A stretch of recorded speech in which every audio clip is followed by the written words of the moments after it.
শব্দের ভেতর লুকিয়ে থাকে কত না অনুভূতি, কখনো আনন্দ, কখনো অবাক করা এক বিষাদ। এই তো সেই মুহূর্তগুলো নিয়েই বেঁচে আছে সাহিত্যের প্রতিটা চরিত্র, প্রতিটা গল্প।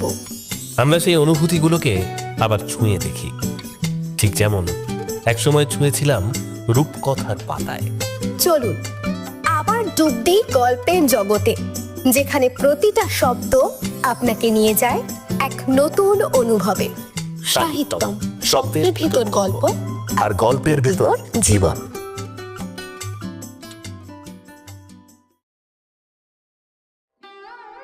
না করিলে এই দুর্ঘটনা হয়তো আজ ঘটিত না, কিন্তু আমার মতলব ভালো ছিল। ভাবিয়াছিলাম প্রেমলীলার যে অদৃশ্য চাপা স্রোতটা অন্তরালে বহিয়া সমস্ত পাড়াটাকে নিরন্তর ঘোলাইয়া তুলিতেছে, তাহাকে মুক্ত করিয়া দিলে হয়তো ভালো হইবে। দেখিতেছি ভুল করিয়াছি, কিন্তু তার পূর্বে সমস্ত ব্যাপারটা একটু বিস্তৃত করিয়া বলা প্রয়োজন। মালতী নবীন ডোমের স্ত্রী বটে, কিন্তু এখানে আসিয়া পর্যন্ত দেখিতেছি সমস্ত ডোমপাড়ার মধ্যে সে একটা অগ্নিস্ফুলিঙ্গ বিশেষ। কখন কোন পরিবারের মাঝে সে যে অগ্নিকাণ্ড বাঁধাইয়া দিবে, এ লইয়া কোনো মেয়ের মনে শান্তি নাই। এই যুবতী মেয়েটা যেমন সুশ্রী তেমনই চপল। সে কাঁচ পোকার টিপ পরে, নেবুর তেল মাখিয়া চুল বাঁধে, পরনে তার মিলের চওড়া কালো পেড়ে শাড়ি। তাহার মাথার ঘুমটা পথে ঘাটে ঘাড়ে নামিয়া পড়িবার কোনো বাধা নাই।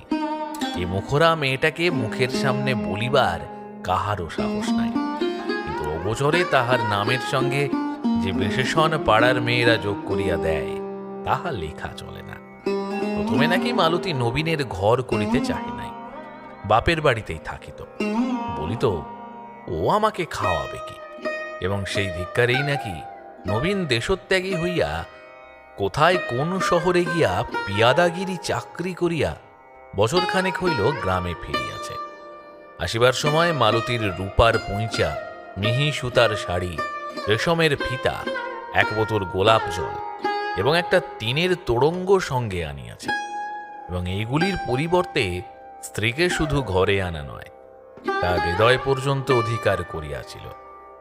কিন্তু এ সকল আমার শোনা কথা। আবার কবে হইতে যে স্ত্রীর প্রতি সন্দেহ জাগিল, ঘাটে যাবার পথে আড়ি পাতিয়া লক্ষ্য করিতে লাগিল, এবং অতপর যাহা শুরু হইয়া গেল আমি ঠিক জানি না। আমার তো আসিয়া অবধি দেখিতেছি ইহাদের বাক ও হাত যুদ্ধ কোনোদিন কামাই যায় না। মাথা ফাটাফাটি কেবল আজ নয়, আরও দিন দুই হইয়া গিয়াছে। বোধ করি এই জন্যও আজ নবীন মোড়ল স্ত্রীর মাথা ভাঙিয়া আসিয়াও নিশ্চিন্ত চিত্তে আহারে বসিতেছিল। কল্পনাও করে নাই পুলিশ ডাকিয়া মালতী তাহাকে বাঁধিয়া চালান করিয়া দিবে। কাল সকালে প্রভাতী রাগিনীর ন্যায় মালতীর তীক্ষ্ণ কণ্ঠ যখন গগন ভেদ করিয়া উঠিল, রাজলক্ষ্মী ঘরের কাজ ফেলিয়া কাছে আসিয়া কহিল, বাড়ির পাশে রোজ এ হাঙ্গামা আর সহ্য হয় না। না হয় কিছু টাকা করে দিয়ে হতভাগীকে তুমি দূর করে দাও। নবীনটাও কম্পাজি নয়, কাজকর্ম করবে না, কেবল টেরি কেটে আর মাছ ধরে বেড়াবে, আর হাতে পয়সা পেলেই তাড়ি খেয়ে মারপিট শুরু করবে।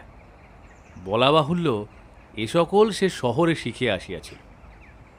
দুই সমান বলিয়া সে ভিতরে চলিয়া গেল। বলিতে বলিতে গেল, কাজকর্ম করবেই বা কখন? হারামজাদি তার সময় দিলে তো। বস্তুত অসহ্য হইয়া উঠিয়াছিল। ইহাদের গালিগালাজ ও মারামারির মোকদ্দমা আরো বার দুই করিয়াছে, কোনো ফল হয় নাই। আজ ভাবিলাম খাওয়া দাওয়ার পরে ডাকাইয়া আনিয়া এইবার শেষ মীমাংসা করিয়া দিব, কিন্তু ডাকিতে হইল না। দুপুরবেলা পাড়ার মেয়ে পুরুষে বাড়ি ভরিয়া গেল। নবীন কহিল, বাবু মশাই, ওকে আর আমি চাইনি। নষ্ট মেয়ে মানুষ, ও আমার ঘর থেকে দূর হয়ে যাক। মুখর মালতী ঘোমটার ভিতর হইতে কহিল, ও আমার শাঁকা নোয়া খুলে দিক। তুই আমার উপর পইতে ফিরিয়ে দে। মালতী তৎক্ষণাৎ হাত হইতে যে 2 গাছা টানিয়া খুলিয়া দূর করিয়া ফেলিয়া দিল। নবীন কুড়াইয়া লইয়া কহিল, আমার টিনের তোরঙ্গ তুই নিতে পাবি নে। আমি চাই নে। এই বলিয়া সে আঁচল হইতে চাবি খুলিয়া তাহার পায়ের কাছে ছুঁড়িয়া দিল। নবীন তখন বীর দর্পে অগ্রসর হইয়া মালতীর শাখা পটপট করিয়া ভাঙিয়া দিল এবং নোয়া গাছটা টানিয়া খুলিয়া প্রাচীর ডিঙাইয়া দূর করিয়া ফেলিয়া দিল। যা, তোকে বিধবা করে দিলাম। আমি তো অবাক হইয়া গেলাম। একজন বৃদ্ধ ব্যক্তি তখন বুঝাইয়া বলিল যে, এইরূপ না হইলে মালতীর নিকা করার হইত না, সমস্তই ঠিকঠাক আছে। কথায় কথায় ব্যাপারটা আরো বিশদ হইল। বিশেশ্বরের বড় জামাইয়ের ভাই আর 6 মাস ধরিয়া হাঁটাহাঁটি করিতেছে। তাহাদের অবস্থা ভালো। বিশুকে সে 20 টাকা নগদ দিবে এবং মালতীকে পায়ে মল, হাতের উপর চুড়ি এবং নাকে সোনার নথ দিবে বলিয়াছে। এমনকি এগুলি সে বিশুর কাছে জমা রাখিয়া পর্যন্ত দিয়াছে। শুনিয়া সমস্ত জিনিসটাই অত্যন্ত বিশ্রী ঠেকিল।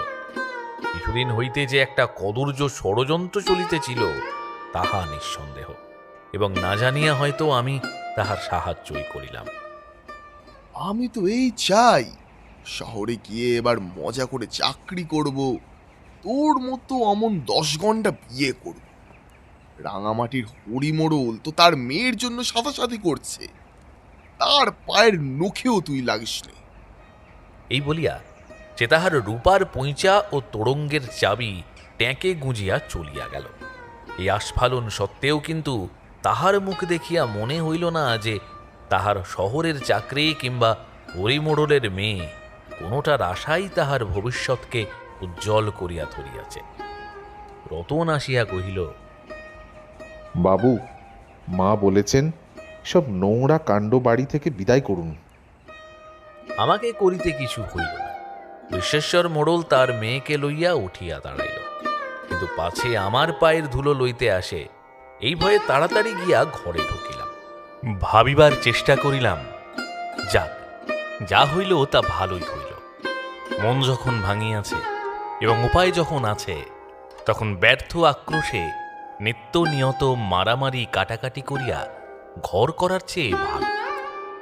কিন্তু আজ সুনন্দার বাটি হইতে ফিরিয়া শুনিলাম গতকল্যকার নিষ্পত্তি অমন নিছক ভালোই হয় নাই।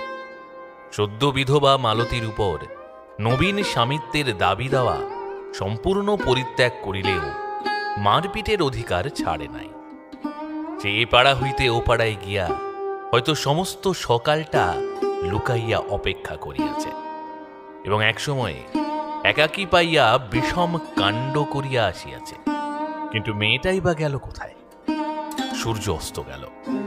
পশ্চিমের জানালা দিয়া মাঠের দিকে চাহিয়া ভাবিতেছিলাম, খুব সম্ভব মালতী পুলিশের ভয়ে কোথাও লুকাইয়া আছে। কিন্তু নবীনকে সে যে ধরাইয়া দিয়াছে, ভালোই করিয়াছে। হতভাগার উপযুক্ত শাস্তি হইয়াছে। মেয়েটা নিঃশ্বাস ফেলিয়া বাঁচিবে। রাজলক্ষ্মী সন্ধ্যার প্রদীপ হাতে ঘরে ঢুকিয়া ক্ষণকাল থমকিয়া দাঁড়াইল, কিন্তু কোনো কথা কহিল না। নীরবে বাহির হইয়া পাশের ঘরের চৌকাঠে পা দিয়াই কিন্তু কি একটা ভারী জিনিস পড়ার শব্দের সঙ্গে সঙ্গেই অস্ফুট চিৎকার করিয়া উঠিল। ছুটিয়া গিয়া দেখি মস্ত একটা কাপড়ের পুঁটুলি 2 হাত বাড়াইয়া তাহার পা ধরিয়া তাহারই উপর মাথা পুড়িতেছে। রাজলক্ষ্মীর হাতের প্রদীপটা পাড়িয়া গেলেও জ্বলিতেছিল। তুলিয়া ধরিতেই সেই মিহি সুতার চওড়া কালা পেড়ে শাড়ি চোখে পড়িল।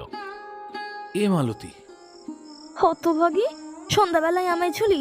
ইস, এ কি বলো তো? প্রদীপের আলোকে ঠাহর করিয়া দেখিলাম তাহার মাথার ক্ষত হইতে পুনরায় রক্ত ঝরিয়া অপরের পা দুখানি রাঙা হইয়া উঠিয়াছে এবং সঙ্গে সঙ্গেই হতভাগিনীর কান্না যেন শতধারে ফাটিয়া পড়িল। মা, আমাকে বাঁচাও। কেন, তোর আবার কি হলো? দারোগা বলেছে কাল সকালেই তাকে চালান দেবে, দিলেই 5 বছরের জেল হয়ে যাবে। যেমন কর্ম তেমনই শাস্তি হওয়া তো চাই। হলোই বাজেল, তোর তাতে কি? মেয়েটার কান্না যেন দমকা ঝড়ের মতো তাহার বুক ফাটিয়া উঠিল। বাবু বলেন, বলুন মা, ও কথা তুমি বলো না, তার মুখের ভাত আমি খেতে দিইনি। বলিতে বলিতে সে আবার মাথা কুটিতে লাগিল। মা, আমাদের তুমি এইবারটা বাঁচিয়ে দাও, আমরা বিদেশে কোথাও চলে গিয়ে ভিক্ষে করে খাবো, নইলে তোমারই পুকুরে গিয়ে ডুবে মরবো। হঠাৎ রাজলক্ষ্মীর দুই চোখ দিয়া বড় বড় জলের ফোঁটা গড়াইয়া পড়িল। ধীরে ধীরে তাহার একরাশ এলো চুলের উপর হাত রাখিয়া রুদ্ধস্বরে বলিল, আচ্ছা আচ্ছা, তুই চুপ কর, আমি দেখছি। দেখিতেও হইল রাজলক্ষ্মীর বাক্স হইতে 100-200 টাকা সেই রাত্রি কোথায় গিয়া অন্তর্হিত হইল তাহা বলিবার প্রয়োজন নাই। কিন্তু নবীন মোড়ল কিংবা মালতী কাহাকেও সকাল হইতে গঙ্গা মাটিতে দেখিতে পাওয়া গেল না।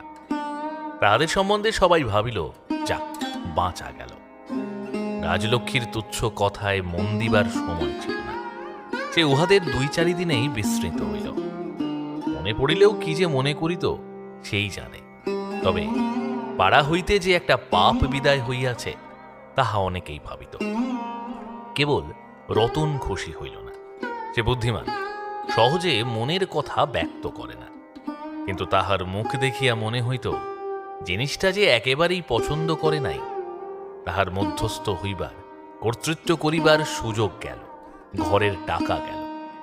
এত বড় একটা সমারোহ কাণ্ড রাতারাতি কোথা দিয়া কেমন করিয়া বিলুপ্ত হইয়া গেল। সব শুদ্ধ জড়াইয়া সে যেন নিজেকেই অপমানিত, এমনকি আহত জ্ঞান করিল। তথাপি সে চুপ করিয়াই রহিল। আর বাটির যিনি কর্ত্রী, তাহার তো কোনো দিকে খেয়াল মাত্র নাই। যতদিন কাটিতে লাগিল, সুনন্দাও তাহার কাছ হইতে মন্ত্রতন্ত্রের উচ্চারণ শুদ্ধির লোভ তাহাকে যেন পাইয়া বসিতে লাগিল।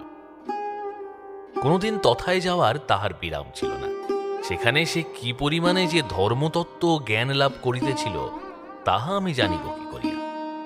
আমি কেবল জানিতেছিলাম তাহার পরিবর্তন তাহা যেমন দ্রুত তেমনি অভাবিত। দিনের বেলায় আহারটা আমার চিরকাল একটু বেলাতেই সাঙ্গ হইল। রাজলক্ষ্মী বরাবর আপত্তি করিয়াই আসিয়াছে, অনুমোদন কখনো করে নাই, সে ঠিক। কিন্তু সে ত্রুটি সংশোধনের জন্য কখনো আমাকে লেশমাত্র চেষ্টা করিতেও হয় নাই। কিন্তু আজকাল দৈবাত কোনোদিন অধিক বেলা হইয়া গেলে মনে মনে লজ্জা বোধ করি। রাজলক্ষ্মী বলিত, তুমি রোগা মানুষ, তোমার এত দেরি করা কেন? নিজের শরীরের পানে না চাও, দাসী চাকরদের মুখের দিকে তো চাইতে হয়। তোমার কুঁড়েমিতে তারা যে মারা যায়, কথাগুলো ঠিক সেই আগেকার, তবুও ঠিক তা নয়। সেই সস্নেহ প্রশ্রয়ের সুর যেন আর বাজে না। বাজে বিরক্তির এমন একটা কুশাগ্র শুকনো কটুতা, যাহা চাকর দাসী কেন, হয়তো আমি ছাড়া ভগবানের কানেও তাহার নেগুড়ো রেশটুকু ধরা পড়ে না। তাই ক্ষুধার উদ্রেক না হইলেও দাসী চাকরদের মুখ চাহিয়া তাড়াতাড়ি কোনো মতে স্নানাহারটা সারিয়া লইয়া তাহাদের ছুটি করিয়া দিতাম। কিন্তু এই অনুগ্রহের প্রতি চাকর দাসী যাহারা, তাহাদের আগ্রহ ছিল কি উপেক্ষা ছিল সে তাহারাই জানে। কিন্তু রাজলক্ষ্মী দেখিতাম ইহার মিনিট 10-15 মধ্যেই বাড়ি হইতে বাহির হইয়া যাইতেছে। কোনোদিন রতন, কোনোদিন বা দারোয়ানের সঙ্গে যাইত, কোনোদিন বা দেখিতাম সে একাই চলিয়াছে। ইহাদের কাহারও জন্য অপেক্ষা করিবার সময় পর্যন্ত নাই। প্রথমে 2-4 দিন আমাকে সঙ্গে যাইতে সাধিয়াছিল, কিন্তু ওই 2-4 দিনেই বুঝা গেল কোনো পক্ষ হইতেই তাহাতে সুবিধা হইবে না, হইল না। অতএব আমি আমার নিরালা ঘরে পুরাতন আলস্যের মধ্যে এবং সে তাহার ধর্মকর্ম ও মন্ত্রতন্ত্রের নবীন উদ্দীপনার মধ্যে নিমগ্ন থাকায় ক্রমশই উভয়ে যেন পৃথক হইয়া পড়িতে লাগিলাম।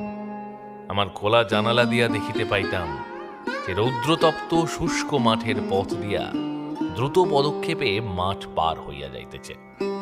একাকী সমস্ত দুপুর বেলাটা যে আমার কি করিয়া কাটে, এদিকে খেয়াল করিবার সময় তাহার ছিল না, সে আমি বুঝিতাম। তবু যতদূর পর্যন্ত তাহাকে চোখ দিয়া অনুসরণ করা যায়, না করিয়া পারিতাম না। পায়ে হাঁটা আঁকাবাঁকা পথের উপর তাহার বিলীয়মান দেহলতা ধীরে ধীরে দূরান্তরালে কোন এক সময় তিরোহিত হইয়া যাইত। অনেকদিন সেই সময়টুকুও যেন চোখে আমার ধরা পড়িত না। মনে হইত ওই একান্ত সুপরিচিত চলনখানি যেন তখনও শেষ হয় নাই, সে যেন চলিয়াই চলিয়াছে। হঠাৎ চেতনা হইত, হয়তো চোখ মুছিয়া আর একবার ভালো করিয়া চাহিয়া দেখিয়া তারপরে বিছানায় শুইয়া পড়িতাম। কর্মহীনতার দুঃসহ ক্লান্তিবশত হয়তোবা কোনোদিন ঘুমাইয়া পড়িতাম, নয়তো নিমিলিত চক্ষে নিঃশব্দে পড়িয়া থাকিতাম। অদূরবর্তী কয়েকটা খর্বাকৃতি বাবলা গাছে বসিয়া ঘুঘু ডাকিত। না করিলে এ দুর্ঘটনা হয়তো আজ ঘটিত না, কিন্তু আমার মতলব ভালো ছিল। ভাবিয়াছিলাম প্রেমলীলার যে অদৃশ্য চাপা স্রোতটা অন্তরালে বহিয়া সমস্ত পাড়াটাকে নিরন্তর ঘোলাইয়া তুলিতেছে, তাহাকে মুক্ত করিয়া দিলে হয়তো ভালো হইবে। দেখিতেছি ভুল করিয়াছি, কিন্তু তার পূর্বে সমস্ত ব্যাপারটা একটু বিস্তৃত করিয়া বলা প্রয়োজন।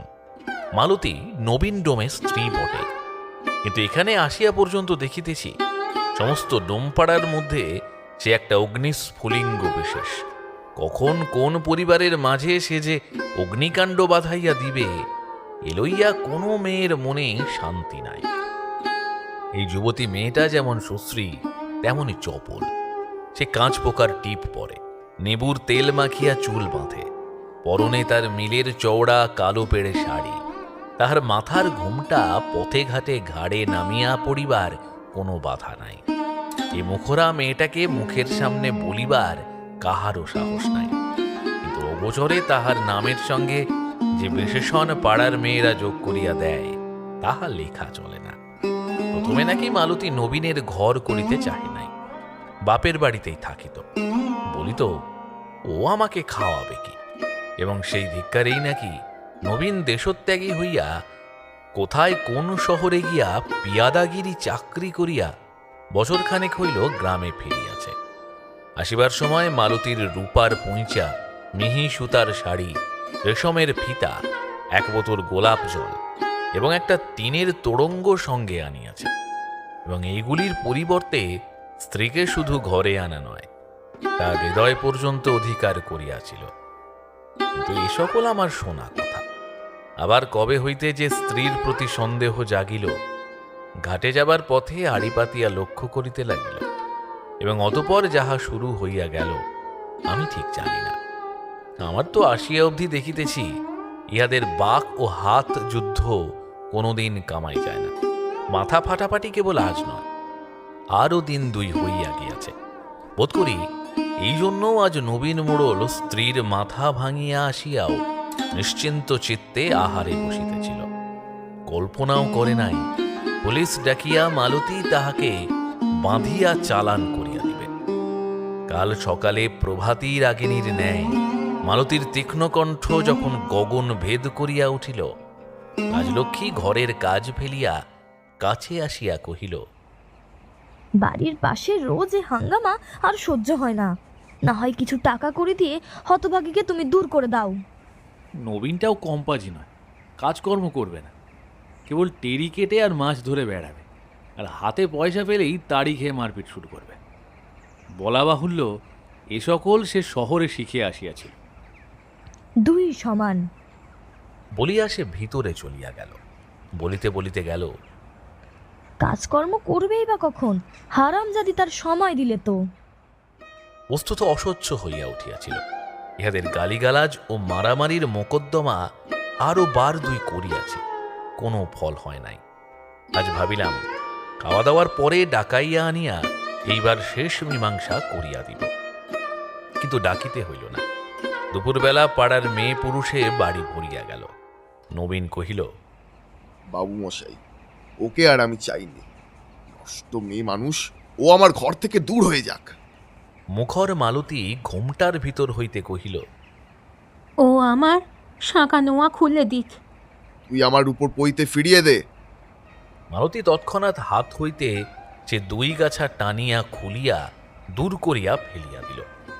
নবীন কুড়াইয়া লইয়া কহিল, আমার টিনের তোড়ঙ্গ তুই নিতে পাবি নে। আমি চাই নে। এই বলিয়া সে আঁচল হইতে চাবি খুলিয়া তাহার পায়ের কাছে ছুঁড়িয়া দিল। নবীন তখন বীর দর্পে অগ্রসর হইয়া মালতীর শাখা পটপট করিয়া ভাঙিয়া দিল এবং নোয়া গাছটা টানিয়া খুলিয়া প্রাচীর ডিঙাইয়া দূর করিয়া ফেলিয়া দিল। যাহ, তোকে বিধবা করে দিলাম। আমি তো অবাক হইয়া গেলাম। একজন বৃদ্ধ ব্যক্তি তখন বুঝাইয়া বলিল যে, এইরূপ না হইলে মালতীর নিকা করার হইত না, সমস্তই ঠিকঠাক আছে। কথায় কথায় ব্যাপারটা আরো বিশদ হইল। বিশেশ্বরের বড় জামাইয়ের ভাই আর 6 মাস ধরিয়া হাঁটাহাঁটি করিতেছে। তাহাদের অবস্থা ভালো। বিশুকে সে 20 টাকা নগদ দিবে এবং মালতীকে পায়ে মল, হাতের উপর চুড়ি এবং নাকে সোনার নথ দিবে বলিয়াছে। এমনকি এগুলি সে বিশুর কাছে জমা রাখিয়া পর্যন্ত দিয়াছে। শুনিয়া সমস্ত জিনিসটাই অত্যন্ত বিশ্রী ঠেকিল। কিছুদিন হইতে যে একটা কদর্য ষড়যন্ত্র চলিতেছিল তাহা নিঃসন্দেহ, এবং না জানিয়া হয়তো আমি তাহার সাহায্যই করিলাম। আমি তো এই চাই শহরে গিয়ে এবার মজা করে চাকরি করব, তোর মতো অমন 10 ঘন্টা বিয়ে করব। রাঙামাটির হরিমোড়ল তো তার মেয়ের জন্য সাথাসাথি করছে, তার পায়ের নখেও তুই লাগিস নে। এই বলিয়া সে তাহার রূপার পৈঁচা ও তোড়ঙ্গের চাবি ট্যাঁকে গুঁজিয়া চলিয়া গেল। এই আস্ফালন সত্ত্বেও কিন্তু তাহার মুখ দেখিয়া মনে হইল না যে তাহার শহরের চাকরি কিংবা হরিমোড়লের মেয়ে কোনোটার আশাই তাহার ভবিষ্যৎকে উজ্জ্বল করিয়া ধরিয়াছে। রতন আসিয়া কহিল, বাবু, মা বলেছেন সব নোংরা কাণ্ড বাড়ি থেকে বিদায় করুন। আমাকে করিতে কিছু হইল না। বিশ্বেশ্বর মোড়ল তার মেয়েকে লইয়া উঠিয়া দাঁড়াইল, কিন্তু পাছে আমার পায়ের ধুলো লইতে আসে এই ভয়ে তাড়াতাড়ি গিয়া ঘরে ঢুকিলাম। ভাবিবার চেষ্টা করিলাম, যাক, যা হইল তা ভালোই হইল। মন যখন ভাঙিয়াছে এবং উপায় যখন আছে, তখন ব্যর্থ আক্রোশে নিত্য নিয়ত মারামারি কাটাকাটি করিয়া ঘর করার চেয়ে ভালো। কিন্তু আজ সুনন্দার বাটি হইতে ফিরিয়া শুনিলাম গতকল্যকার নিষ্পত্তি অমন নিছক ভালোই হয় নাই। সদ্য বিধবা মালতীর উপর নবীন স্বামিত্বের দাবি দেওয়া সম্পূর্ণ পরিত্যাগ করিলেও মারপিটের অধিকার ছাড়ে নাই। যে এ পাড়া হইতে ও পাড়ায় গিয়া হয়তো সমস্ত সকালটা লুকাইয়া অপেক্ষা করিয়াছে এবং একসময়ে একাকী পাইয়া বিষম কাণ্ড করিয়া আসিয়াছে। কিন্তু মেয়েটাই বা গেল কোথায়? সূর্য অস্ত গেল। পশ্চিমের জানালা দিয়া মাঠের দিকে চাহিয়া ভাবিতেছিলাম, খুব সম্ভব মালতী পুলিশের ভয়ে কোথাও লুকাইয়া আছে। কিন্তু নবীনকে সে যে ধরাইয়া দিয়াছে, ভালোই করিয়াছে। হতভাগার উপযুক্ত শাস্তি হইয়াছে। মেয়েটা নিঃশ্বাস ফেলিয়া বাঁচিবে। রাজলক্ষ্মী সন্ধ্যার প্রদীপ হাতে ঘরে ঢুকিয়া ক্ষণকাল থমকিয়া দাঁড়াইল, কিন্তু কোনো কথা কহিল না। নীরবে বাহির হইয়া পাশের ঘরের চৌকাঠে পা দিয়াই কিন্তু কি একটা ভারী জিনিস পড়ার শব্দের সঙ্গে সঙ্গেই অস্ফুট চিৎকার করিয়া উঠিল। ছুটিয়া গিয়া দেখি মস্ত একটা কাপড়ের পুঁটুলি 2 হাত বাড়াইয়া তাহার পা ধরিয়া তাহারই উপর মাথা খুঁড়িতেছে। রাজলক্ষ্মীর হাতের প্রদীপটা পাড়িয়া গেলেও জ্বলিতেছিল। তুলিয়া ধরিতেই সেই মিহি সুতার চওড়া কালা পেড়ে শাড়ি চোখে পড়িল। এ মালতী, হতভাগী, সন্ধ্যাবেলায় আমায় ঝুলি! ইস, এ কি বলো তো? প্রদীপের আলোকে ঠাহর করিয়া দেখিলাম তাহার মাথার ক্ষত হইতে পুনরায় রক্ত ঝরিয়া অপরের পা দুখানি রাঙা হইয়া উঠিয়াছে এবং সঙ্গে সঙ্গেই হতভাগিনীর কান্না যেন শতধারে ফাটিয়া পড়িল। মা, আমাকে বাঁচাও। কেন, তোর আবার কি হলো? দারোগা বলেছে কাল সকালেই তাকে চালান দেবে, দিলেই 5 বছরের জেল হয়ে যাবে। যেমন কর্ম তেমনই শাস্তি হওয়া তো চাই। হলোই বাজেল, তোর তাতে কি? মেয়েটার কান্না যেন দমকা ঝড়ের মতো তাহার বুক ফাটিয়া উঠিল। বাবু বলেন, বলুন মা, ও কথা তুমি বলো না। তার মুখের ভাত আমি খেতে দিইনি, বলিতে বলিতে সে আবার মাথা কুটিতে লাগিল। মা, আমাদের তুমি এইবারটা বাঁচিয়ে দাও। আমরা বিদেশে কোথাও চলে গিয়ে ভিক্ষে করে খাবো, নইলে তোমারই পুকুরে গিয়ে ডুবে মরবো।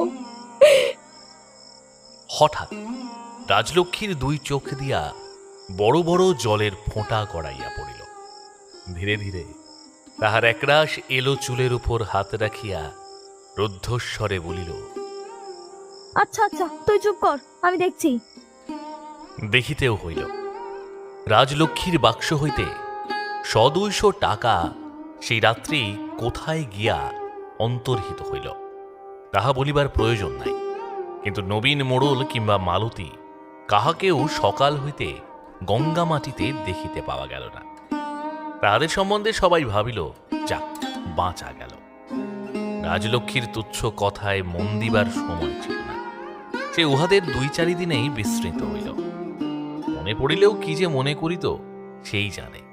তবে পাড়া হইতে যে একটা পাপ বিদায় হইয়াছে তাহা অনেকেই ভাবিত। কেবল রতন খুশি হইল না। সে বুদ্ধিমান, সহজে মনের কথা ব্যক্ত করে না। কিন্তু তাহার মুখ দেখিয়া মনে হইত জিনিসটা যে একেবারেই পছন্দ করে নাই। তাহার মধ্যস্থ হইবার, কর্তৃত্ব করিবার সুযোগ গেল, ঘরের টাকা গেল। এত বড় একটা সমারোহ কাণ্ড রাতারাতি কোথা দিয়া কেমন করিয়া বিলুপ্ত হইয়া গেল। সব শুদ্ধ জড়াইয়া সে যেন নিজেকেই অপমানিত, এমনকি আহত জ্ঞান করিল। তথাপি সে চুপ করিয়াই রহিল। আর বাটির যিনি কর্ত্রী, তাহার তো কোনো দিকে খেয়াল মাত্র নাই। যতদিন কাটিতে লাগিল, সুনন্দাও তাহার কাছ হইতে মন্ত্রতন্ত্রের উচ্চারণ শুদ্ধির লোভ তাহাকে যেন পাইয়া বসিতে লাগিল। কোনোদিন তথায় যাওয়ার তাহার বিরাম ছিল না। সেখানে সে কি পরিমাণে যে ধর্মতত্ত্ব জ্ঞান লাভ করিতেছিল তাহা আমি জানিব কি করিয়া। আমি কেবল জানিতেছিলাম তাহার পরিবর্তন তাহা যেমন দ্রুত তেমনি অভাবিত। দিনের বেলায় আহারটা আমার চিরকাল একটু বেলাতেই সাঙ্গ হইত। রাজলক্ষ্মী বরাবর আপত্তি করিয়াই আসিয়াছে, অনুমোদন কখনো করে নাই।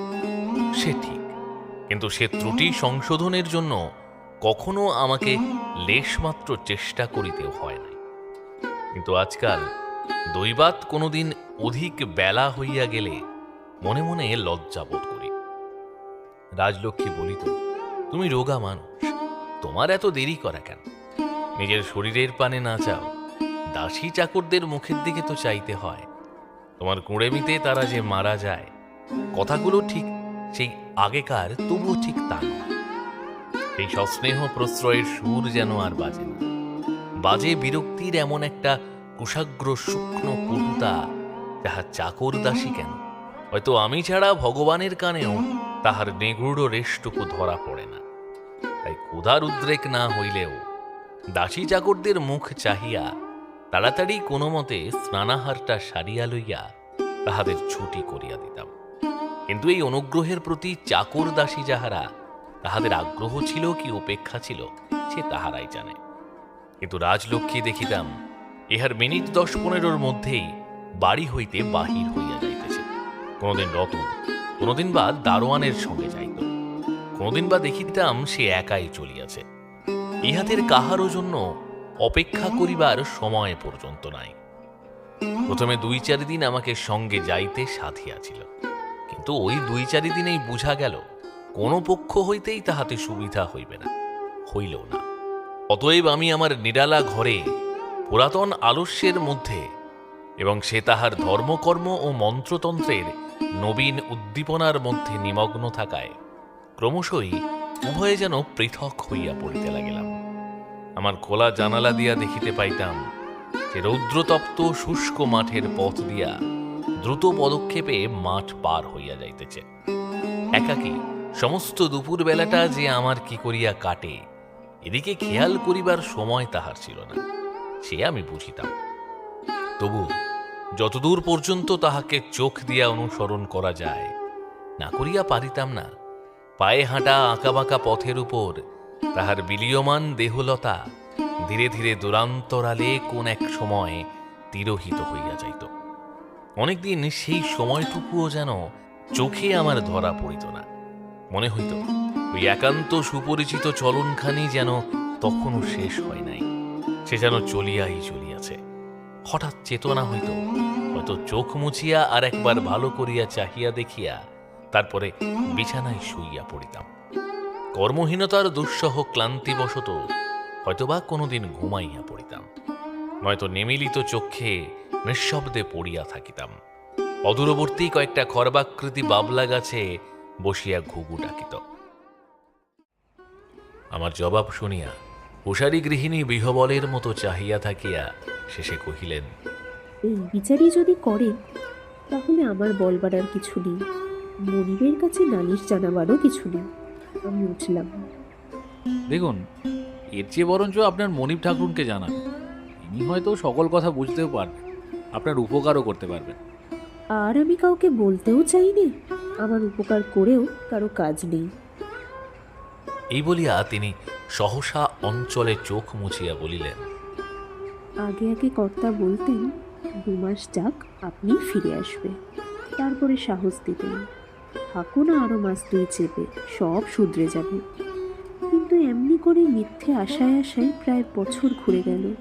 কিন্তু কাল যখন শুনলাম সে উঠোনের 2টো বেগুন পর্যন্ত বেচতে পেরেছে, তখন কারো কথা আমার আর কোনো ভরসা নেই। হতভাগী সমস্ত সংসার ছাড়খাড় করে দেবে, কিন্তু ও বাড়িতে আর পা দেবে না।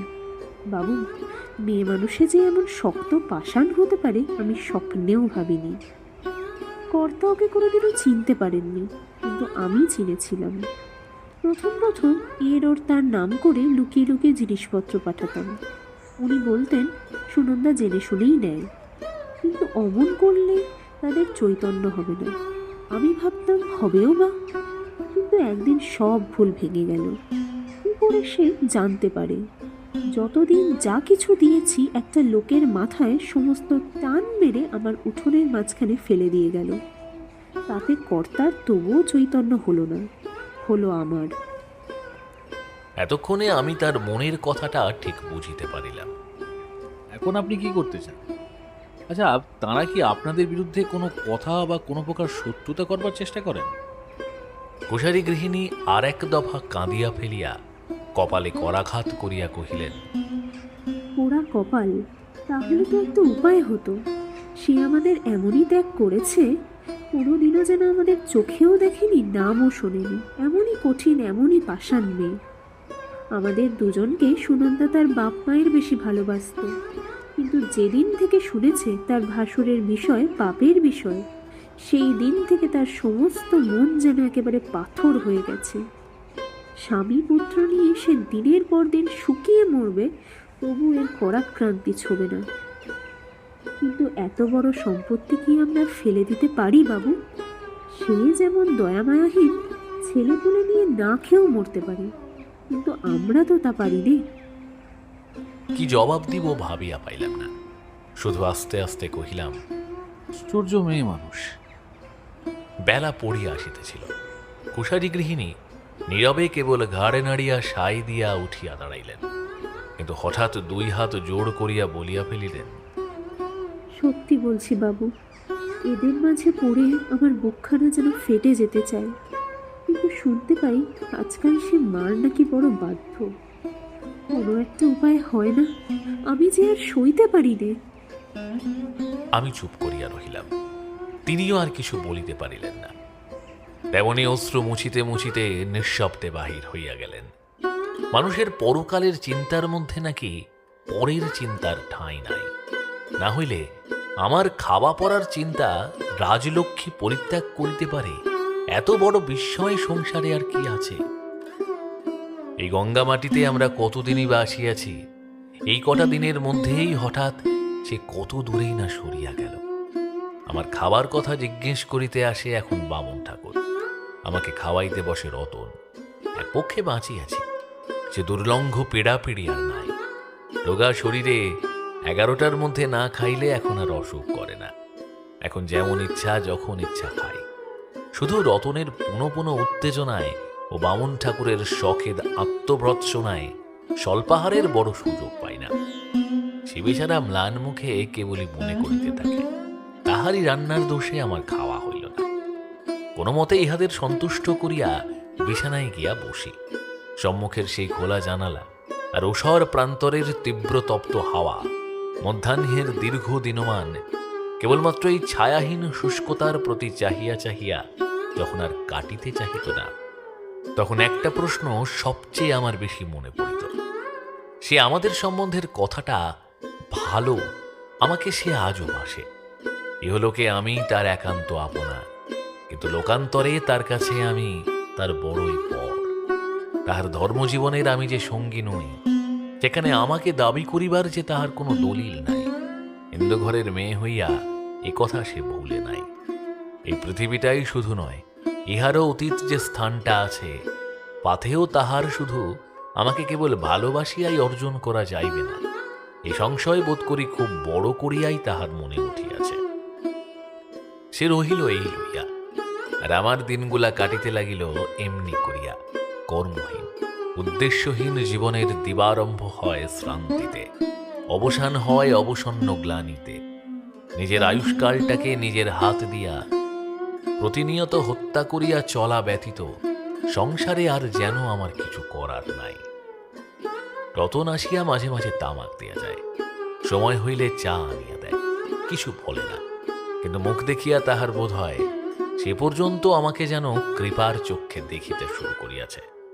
কখনো বা হঠাৎ আসিয়া বলে, বাবু, জানলাটা বন্ধ করে দিন, আগুনের ঝলক আসছে।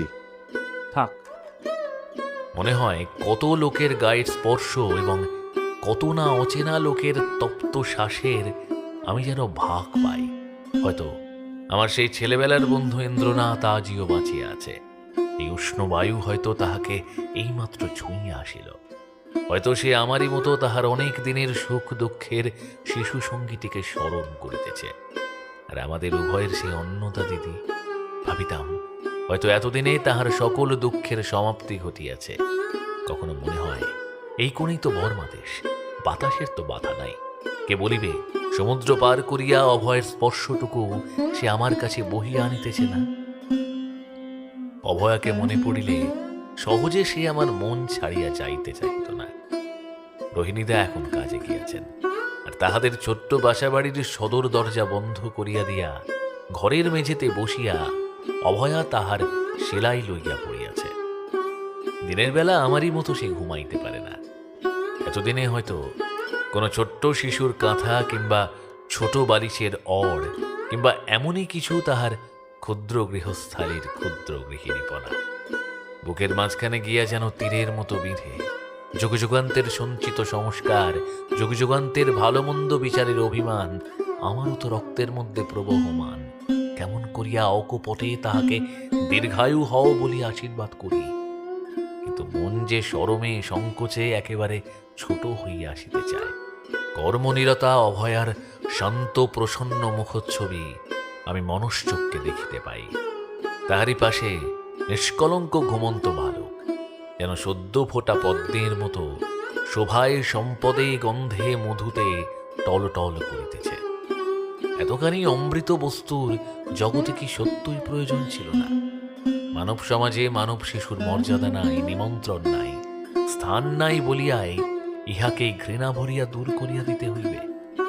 কল্যাণের ধনকেই চির অকল্যাণের মধ্যে নির্বাসিত করিয়া দিবার অপেক্ষা মানব হৃদয়ের বৃহত্তম ধর্ম আর নাই।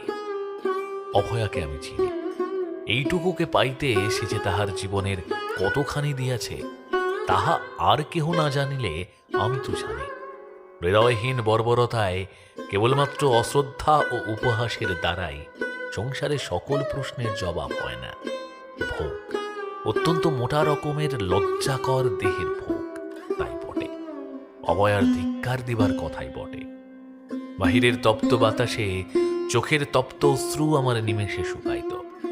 বর্মা হইতে চলিয়া আসার কথাটা মনে পড়িত। ঠিক সেই সময়টায় তখন রেঙ্গুনে মরণের ভয়ে ভাই বোনকে, ছেলে বাপ মাকেও ঠাঁই দিত না। মৃত্যু উৎসবের উদ্দণ্ড মৃত্যুলীলা শহরময় চলিয়াছে।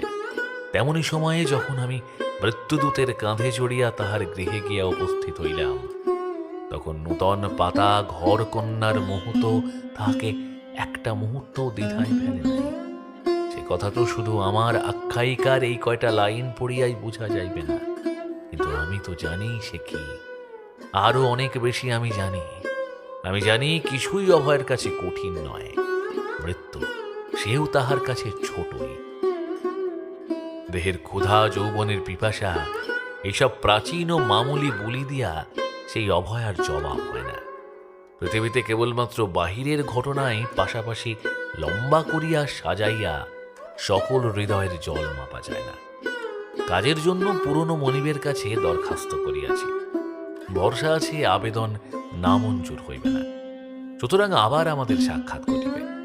ইতিমধ্যে দুই তরফেই অনেক অঘটন ঘটিয়াছে, তাহার ভারও সামান্য নয়।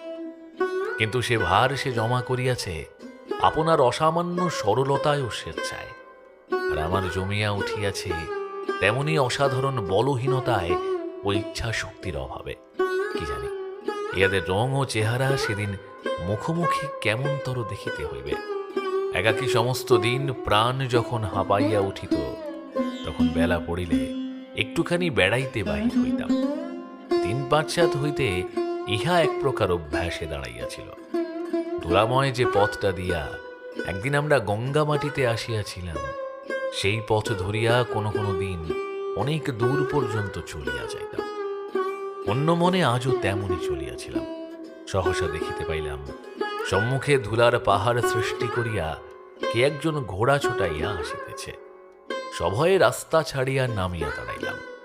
ঘোড়সওয়ার কিছু দূর অগ্রসর হইয়া গিয়া ঘোড়া থামাইল। ফিরিয়া আসিয়া আমার সম্মুখে দাঁড়াইয়া কহিল, আপনার নাম শ্রীকান্ত বাবু না? আমাকে চিনতে পারেন? নাম আমার তাই বটে, কিন্তু আপনাকে তো চিনতে পারলাম না। লোকটি ঘোড়া হইতে নামিল।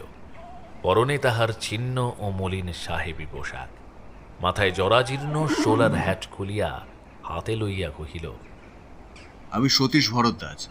3rd ক্লাস থেকে প্রমোশন না পেয়ে সার্ভিস স্কুলে পড়াতে চাই। মনে পড়ে না? মনে পড়িল। খুশি হইয়া কহিলাম, তাই বলো, তুমি আমাদের ব্যাং, এখানে সাহেব সেজে যাচ্ছ কোথায়? সাহেব কি আর সাদে সাজি ভাই? রেলওয়ে কনস্ট্রাকশনে সাব ওভারসিয়ারি চাকরি করি। কুলি তাড়াতেই জীবন যায়। হ্যাট কোট না থাকলে কি আর রক্ষা ছিল? এতদিন তারাই আমাকে তাড়াতো। সকলপুর একটু বরাত সেরে ফিরছি। মাইলটাক দূরে আমার তাবু। সাইথিয়া থেকে নতুন লাইন বসছে, তাতেই কাজ। যাবে আমার ওখানে, চা খেয়ে আসবে। আজ নয়, কোনোদিন সুযোগ হয় আসবো। ব্যাং তখন অনেক কথা জিজ্ঞাসা করিতে লাগিল। শরীর কেমন, কোথায় থাকি, এখানে কি সূত্রে আসা, ছেলে মেয়ে কয়টি, তাহারা কে কেমন আছে ইত্যাদি। শরীর ভালো নয়, থাকি গঙ্গা মাটিতে। যে সূত্রে এখানে আসা তা অত্যন্ত গোলমেলে। ছেলে মেয়ে নাই, অতএব তারা কে কেমন আছে এ প্রশ্ন নিরত। ব্যাং সাদা সিধা গোছের লোক। আমার উত্তরগুলা ঠিক বুঝিতে না পারিলেও অপরের ব্যাপার বুঝিতেই হইবে এরূপ দৃঢ় সংকল্প ব্যক্তি সে নয়। সে নিজের কথাই বলিতে লাগিল। জায়গাটা স্বাস্থ্যকর। তরি তরকারি মেলে, মাছ এবং দুধ চেষ্টা করিলে পাওয়া যায়। তবে লোকজন নাই, সঙ্গী সাথীর অভাব। কিন্তু কষ্ট বিশেষ হয় না, কারণ সন্ধ্যের পর একটু নেশা ভাঙ করলেই বেশ চলে যায়। সাহেবরা হাজার হোক বাঙালির চেয়ে ঢের ভালো। টেম্পোরারি গোছের তারির শেড একটা খোলা হইয়াছে। যত ইচ্ছা খাও, আর তার নিজের তো এরকম পয়সা লাগে না, তাই বললেই হয়। সবই ভালো। কনস্ট্রাকশনে 2 পয়সা আজও আছে বটে, এবং আমার জন্যে বড় সাহেবকে ধরিয়া চাকরির একটা অনায়াসে করিয়া দিতে পারে। এমনি সব তার সৌভাগ্য, ছোট বড় কাহিনী। ব্যাং তাহার বেতো ঘোড়ার মুখ ধরিয়া অনেক দূর পর্যন্ত আমার সঙ্গে সঙ্গে বকিতে বকিতে চলিল। বারবার জিজ্ঞাসা করিল আমি কি নাগাই তাহার ক্যাম্পে পায়ের ধুলা দিতে পারি, এবং ভরসা দিয়া জানাইল যে পোড়ামাটিতে প্রায়ই তাহার কাজ থাকে। ফিরিবার পথে একদিন আমার গঙ্গা মাটিতে সে নিশ্চয়ই গিয়া উপস্থিত হইবে। সেদিন বাড়িতে ফিরিতে আমার একটু রাত্রি হইল। পাচক আসিয়া জানাইল আহার প্রস্তুত। হাত মুখ ধুইয়া কাপড় ছাড়িয়া খাইতে বসিয়াছি। এমন সময় রাজলক্ষ্মীর কণ্ঠস্বর শোনা গেল। সে ঘরে ঢুকিয়া চৌকাঠের কাছে বসিয়া পড়িল, হাসি মুখে কহিল, তুমি কিন্তু কিছুতেই অমত করতে পারবে না, বলে রাখছি। না, আমার অমত নেই। আবশ্যক মনে হয় বলো একসময়। আচ্ছা। হঠাৎ তাহার দৃষ্টি পড়িল আমার থালার উপরে। ভাত খাচ্ছ যে বড়, তুমি জানো রাত্রে আমার ভাত সহ্য হয় না। তুমি কি আমার অসুখটা আমাকে সারতে দেবে না ঠিক করেছো? ভাত আমার ভালোই সহ্য হইতেছিল, কিন্তু সে কথা বলিয়া লাভ নাই। রাজলক্ষ্মী তীক্ষ্ণ কণ্ঠে ডাক দিল, মহারাজ। পাচক দ্বারের কাছে আসিতেই তাহাকে থালা দেখাইয়া ততোধিক তীব্র স্বরে কহিল, কি, তোমাকে বোধহয় 1000 বার বলেছি ভাত বাবুকে কিছুতেই রাত্রে দেবে না। তোমাকে 1 মাসের মাইনে আমি জরিমানা করলুম। অবশ্য টাকার দিক দিয়ে জরিমানা কোনো অর্থ নাই, তাহা সকল চাকরেই জানে, কিন্তু তিরস্কারের দিক দিয়ে তাহার অর্থ আছে বই কি। কি নেই, আমি কি করব? নেই কেন তাই শুনি? 2-3 দিন জানিয়েছি আপনাকে, ঘি ফুরিয়েছে, লোক পাঠান। আপনি না পাঠালে আমার দোষ কি? তা হবে 5-7 দিন। সংসারের খরচের সাধারণ ঘি এইখানেই পাওয়া যাইত, কিন্তু আমার জন্য আসিত সাঁইথিয়ার নিকটবর্তী কি একটা গ্রাম হইতে, তাহা লোক পাঠাইয়া আনাইয়া লইতে হইত। কথাটা রাজলক্ষ্মীর অন্যমনস্ক কর্ণরন্ধ্রে হয় প্রবেশ করে নাই, না হয়তো সে ভুলই আছে। জিজ্ঞাসা করিল, এই 5-7 দিন তাকে ভাত খাওয়াচ্ছ? রতনকে ডাকিয়া কহিল, আমিই যেন ভুলেছিলুম, কিন্তু তুই কি আনিয়ে দিতে পারতিস না বাবা? এমনি করে কি সবাই মিলে আমাকে জব্দ করতে হয়? রতন মনে মনে তাহার ঠাকুরানীর উপর খুশি ছিল না। দিবারাত্রি বাড়ি ছাড়িয়া অন্যত্র থাকায় এবং বিশেষ করিয়া আমার প্রতি ঔদাসীন্যে তাহার বিরক্তির এক শেষ হইয়াছিল। কর্ত্রীর অনুযোগের উত্তরে ভালো মানুষের মতো মুখ করিয়া কহিল, কি জানি মা, তুমি গ্রাহ্যই করলে না। দেখে ভাবলুম ভালো দামি ঘি বোধহয় আর চাইনি, নইলে 5-6 দিন ধরে রোগা মানুষকে আমি ভাত খেয়ে দিই। রাজলক্ষ্মীর বলিবার কিছুই ছিল না, তাই ভৃত্যের কাছে এত বড় খোঁচা খাইয়াও সে কিছুক্ষণ নিরুত্তরে বসিয়া থাকিয়া ধীরে ধীরে উঠিয়া গেল। রাত্রে বিছানায় শুইয়া অনেকক্ষণ পর্যন্ত ছটপট করিয়া বোধ করি সেইমাত্র তন্দ্রা আসিয়াছিল। রাজলক্ষ্মী দ্বার ঠেলিয়া ঘরে ঢুকিল এবং আমার পায়ের কাছে আসিয়া বহুক্ষণ পর্যন্ত নিঃশব্দে বসিয়া থাকিয়া ডাকিল, তুমি কি ঘুমোলে? না। তোমাকে পাবার জন্য আমি যা করেছি তার অর্ধেক করলেও বোধহয় ভগবানকে এতদিনে পেতুম, কিন্তু তোমাকে পেলুম না। হতে পারে মানুষকে পাওয়া আরো শক্ত। মানুষকে পাওয়া? যাই হোক, ভালোবাসা তো এক রকমের বাঁধন, বোধহয় এও তোমার সয় না, গায়ে লাগে। এ অভিযোগের জবাব নাই। এ অভিযোগ শাশ্বত ও সনাতন। আদিম মানব মানবী হইতে উত্তরাধিকার সূত্রে পাওয়া এ কলহের মীমাংসক কেহ নাই। এ বিবাদ যেদিন মিটিবে, সংসারের সমস্ত রস সমস্ত মাধুর্য সেদিন তিক্ত বেশ হইয়া উঠিবে। তাই উত্তর দিবার চেষ্টা মাত্র না করিয়া নীরব হইয়া রহিলাম। কিন্তু আশ্চর্য এই যে উত্তরের জন্য রাজলক্ষ্মী পীড়াপিড়ি করিল না।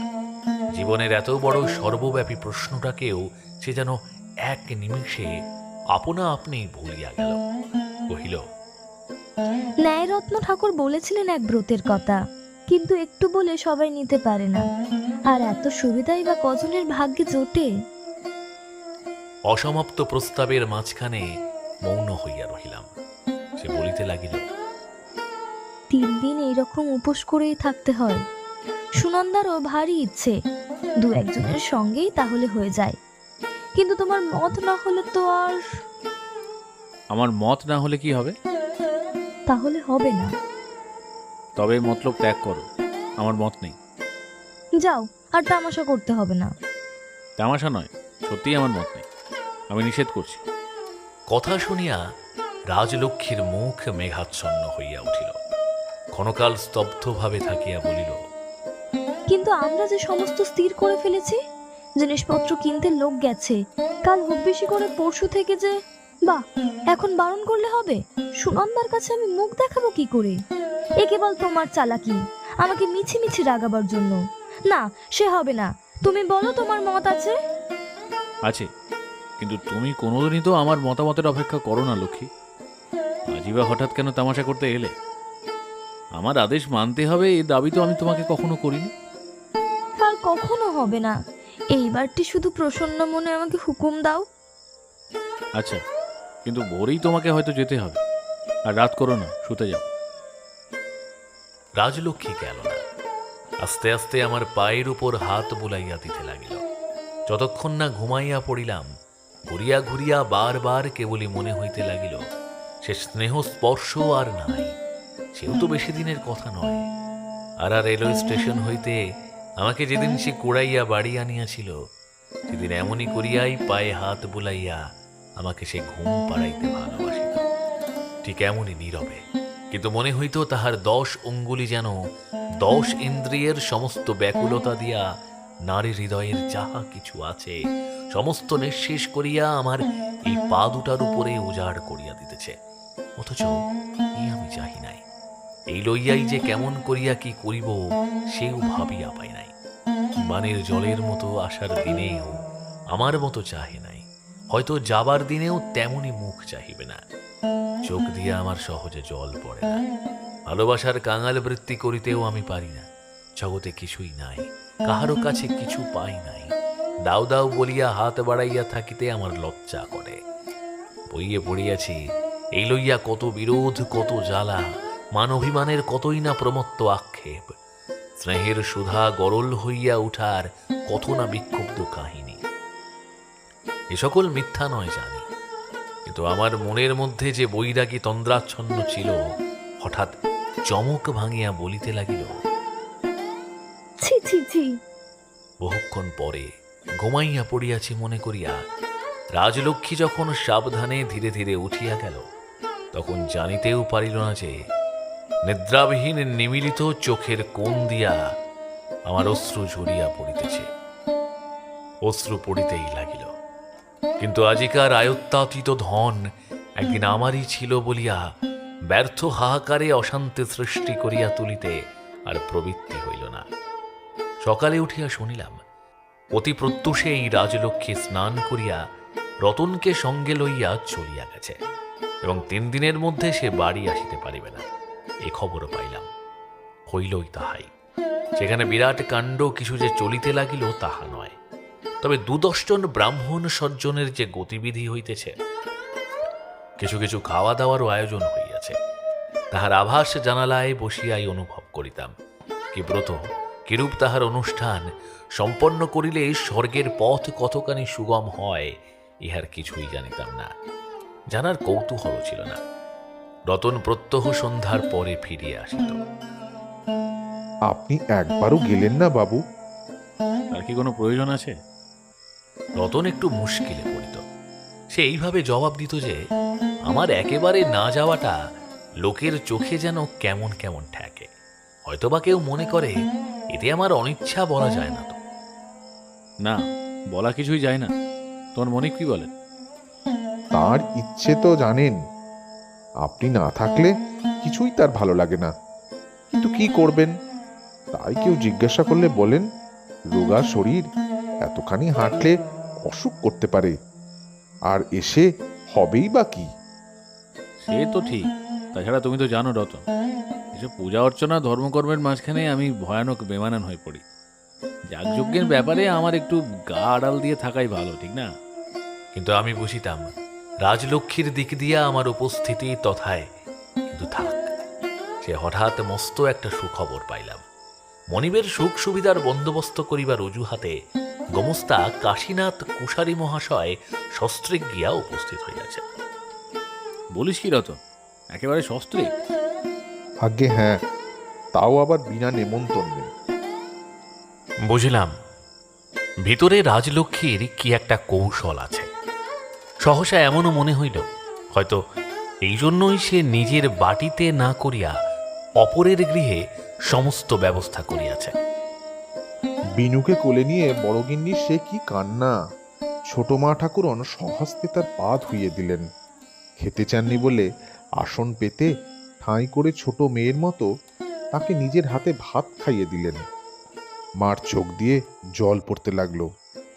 ব্যাপার দেখে বুড়ো কুশারি ঠাকুরমশাই তো একেবারে ভেউ ভেউ করে কেঁদে উঠলেন।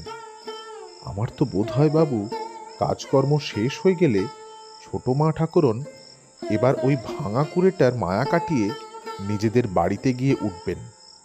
তা যদি হয় তো গাঁ শুদ্ধ সবাই খুশি হবে। আর এ কীর্তি যে আমার মায়েরও, সেও কিন্তু আপনাকে বলে দিচ্ছি বাবু। সুনন্দাকে যতটুকু জানিয়াছি তাহাতে এতখানি আশান্বিত হইতে পারিলাম না, কিন্তু রাজলক্ষ্মীর উপর হইতে আমার অনেকখানি অভিমান শরতের মেঘাচ্ছন্ন আকাশের মতো দেখিতে দেখিতে সরিয়া গিয়া চোখের সুমুখটা স্বচ্ছ হইয়া উঠিল। এই দুটি ভাই ও জায়েদের মধ্যে বিচ্ছেদ যেখানে সত্যও নয়, স্বাভাবিকও নয়, মনের মধ্যে এতটুকু চিড় না খাইয়াও বাহিরে যেখানে এত বড় ভাঙন ধরিয়াছে, সেই ফাটল জোড়া দিবার মতো হৃদয় ও কৌশল যাহার আছে, তাহার মতো শিল্পী আর আছে কোথায়? এই উদ্দেশ্যে কতদিন হইতেই না সে গোপনে উদ্যোগ করিয়া আসিতেছে। একান্ত মনে আশীর্বাদ করিলাম এই সদিচ্ছা যেন তাহার পূর্ণ হয়। কিছুদিন হইতে আমার অন্তরের মধ্যে নিভৃতে যে ভার সঞ্চিত হইয়া উঠিতেছিল, তাহার অনেকখানি হালকা হইয়া গিয়া আজকের দিনটা আমার বড় ভালো কাটিল। কোন শাস্ত্রীয় ব্রত রাজলক্ষ্মী নিয়াছে আমি জানি না, কিন্তু আজ তাহার 3 দিনের মেয়াদ পূর্ণ হইয়া কাল আবার দেখা হইবে। এই কথাটা বহুদিন পরে আবার যেন নূতন করিয়া স্মরণ হইল। পরদিন সকালে রাজলক্ষ্মী আসিতে পারিল না, কিন্তু অনেক দুঃখ করিয়া রতনের মুখে খবর পাঠাইল যে এমনই অদৃষ্ট একবার দেখা করিয়া যাইবারও সময় নাই। দিনক্ষণ উত্তীর্ণ হইয়া যাইবে, নিকটে কোথায় বক্রেশ্বর বলিয়া তীর্থ আছে, সেখানে জাগ্রত দেবতা এবং গরম জলের কুণ্ড আছে। তাহাতে অবগাহন স্নান করিলে শুধু কেবল সেই নয়, তার পিতৃকুল, মাতৃকুল ও শ্বশুরকুলের 3 কোটি জন্মের যে যেখানে আছে সবাই উদ্ধার হইয়া যাইবে। সঙ্গী জুটি আছে, দ্বারে গরুর গাড়ি প্রস্তুত, যাত্রাক্ষণ প্রত্যাসন্ন। প্রায় 2-1টা অত্যাবশ্যকীয় বস্তু দারোয়ানের হাত দিয়া রতন পাঠাইয়া দিল। সে বেচারা ঊর্ধ্বশ্বাসে ছুটিয়া দিতে গেল শুনিলাম, ফিরিয়া আসিতে 5-7 দিন বিলম্ব হইবে। আরো 5-7 দিন? বোধ করি অভ্যাসবশতই হইবে। আজ তাহাকে দেখিবার জন্য মনে মনে উন্মুখ হইয়া উঠিয়াছিলাম, কিন্তু রতনের মুখে অকস্মাৎ তাহার তীর্থযাত্রার সংবাদ পাইয়া অভিমান বা ক্রোধের পরিবর্তে মুখের মধ্যে আমার সহসা করুণা ও ব্যথায় ভরিয়া উঠিল। পিয়ারি সত্য সত্যই নিঃশেষ হইয়া মরিয়াছে, এবং তাহারই কৃতকর্মের দুঃসহ ভারে আজ রাজলক্ষ্মীর সর্বদেহ মনে যে বেদনার আর্তনাদ উচ্ছ্বসিত হইয়া উঠিয়াছে, তাহাকে সংবরণ করিবার পথ সে খুঁজিয়া পাইতেছে না।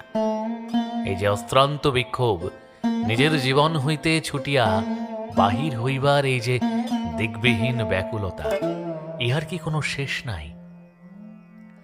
খাঁচায় আবদ্ধ পাখির মতো কি সে দিনে রাত্রি অবিশ্রাম মাথা খুঁড়িয়া মরিবে? আর সে পিঞ্জরের লৌহ শলাকার মতো আমি কি চিরদিন তাহার মুক্তিপথের দ্বার আগলাইয়া থাকিব? সংসারে যাহাকে কোনো কিছু দিয়া কোনো দিন বাঁধিতে পারিল না, সেই আমার ভাগ্যেই কি শেষে এত বড় দুর্ভোগ লিখিয়া দিয়াছেন?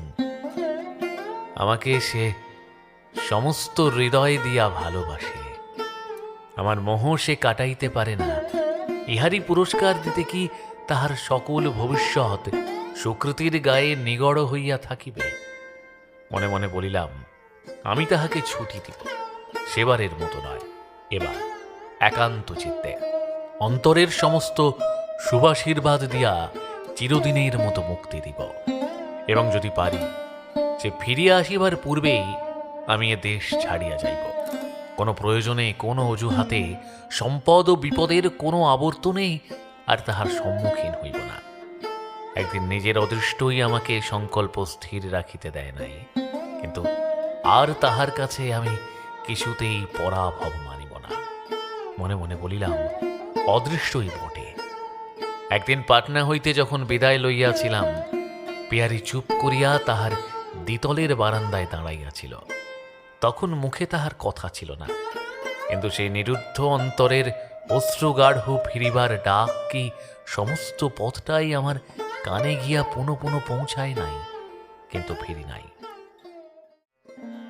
দেশ ছাড়িয়া সুদূর বিদেশে চলিয়া গিয়াছিলাম, কিন্তু সেই যে রূপহীন ভাষাহীন দুর্বার আকর্ষণ আমাকে অহর্নিশি টানিতে লাগিল, দেশ বিদেশের ব্যবধান তাহার কাছে কতটুকু। আবার একদিন ফিরিয়া আসিলাম। বাহিরের লোকে আমার পরাজয়ের গ্লানিটাই দেখিতে পাইল। আমার মাথার অম্লানকান্ত জয় মানল, তাহাদের চোখে পড়িল না। এমনই হয়, আমি জানি অচির ভবিষ্যতে আবার একদিন বিদায়ের ক্ষণ আসিয়া পড়িবে। সেদিনও হয়তো সে এমনই নীরব হইয়াই রহিবে, কিন্তু আমার শেষ বিদায়ের যাত্রাপথ ব্যাপিয়া সেই অশ্রুতপূর্ব নিবিড় আহ্বান হয়তো আর কানে পশিবে না। মনে মনে বলিলাম, থাকার নিমন্ত্রণ শেষ হইয়া যখন যাওয়াটাই কেবল বাকি থাকে, সে কি ব্যথার বস্তু? অথচ এই ব্যথার অংশী নাই। শুধু আমারই হৃদয়ে গহ্বর খনিয়া এ নিন্দিত বেদনাকে চিরদিন একাকী থাকিতে হইবে। রাজলক্ষ্মীকে ভালোবাসিবার অধিকার সংসার আমায় দেয় নাই। এই একাগ্র প্রেম, এই হাসি কান্না, মান অভিমান, এই ত্যাগ, এই নিবিড় মিলন সমস্তই লোকচক্ষে যেমন ব্যর্থ, এই আসন্ন বিচ্ছেদের অসহ অন্তর্দাহ বাহিরের দৃষ্টিতে আজ তেমনি অর্থহীন। আজ এই কথাটাই আমার সবচেয়ে বেশি বাজিতে লাগিল। একের মর্মান্তিক দুঃখ যখন অপরের কাছে উপহাসের বস্তু হইয়া দাঁড়ায়, তাহার চেয়ে বড় ট্র্যাজেডি পৃথিবীতে আর আছে কি? অথচ এমনই ঘটে। লোকের মধ্যেও বাস করিয়া যে লোক লোকাচার মানে নাই, বিদ্রোহ করিয়াছে, সে নালিশ করিবে গিয়া কাহার কাছে? এ সমস্যা শাশ্বত ও পুরাতন। সৃষ্টির দিন হইতে আজই পর্যন্ত এই প্রশ্নই বারংবার আবর্তিয়া চলিয়াছে, এবং ভবিষ্যতের গর্ভে যতদূর দৃষ্টি যায়, ইহার সমাধান চোখে পড়ে না। ইহা অন্যায়, অবাঞ্ছিত, তথাপি এত বড় সম্পদ, এত বড় ঐশ্বর্যই কি মানুষের আর আছে? অবাধ্য নরনারীর এই অবাঞ্ছিত হৃদয়াবেগের কত নিঃশব্দ বেদনার ইতিহাসকেই না মাঝখানে রাখিয়া যুগে যুগে কত পুরাণ, কত কাহিনী, কত কাব্যেরই না অভ্রভেদী সৌধ গড়িয়া উঠিয়াছে। কিন্তু ইহা আজ যদি থামিয়া যায়, মনে মনে বলিলাম, থাক, রাজলক্ষ্মীর ধর্মে মতি হোক, তার বক্রেশ্বরের রাস্তা সুগম হোক, তাহার মন্ত্রোচ্চারণ নির্ভুল হোক। আশীর্বাদ করি তাহার পুণ্যার্জনের পথ নিরন্তর নির্বিঘ্ন ও নিষ্কণ্টক হোক। আমার দুঃখের ভার আমি একাই বহন করিব। পরদিন ঘুম ভাঙার সঙ্গে সঙ্গেই যেন মনে হইল, গঙ্গামাটির এই বাড়িঘর, পথঘাট, খোলা মাঠ, সকল বন্ধনই যেন আমার শিথিল হইয়া গেছে। রাজলক্ষ্মী কবে ফিরিবে তাহার স্থিরতা নাই, কিন্তু মন যেন আর এক দণ্ড এখানে থাকিতে চাহে না। স্নানের জন্য রতন তাগিদ শুরু করিয়াছে, কারণ যাইবার সময় রাজলক্ষ্মী শুধু কড়া হুকুম দিয়াই নিশ্চিন্ত হইতে পারে নাই, রতনকে তাহার পা ছুঁয়াইয়া দিব্য করাইয়া লইয়াছে যে তাহার অবর্তমানে আমার এতটুকু অযত্ন বা অনিয়ম না হয়।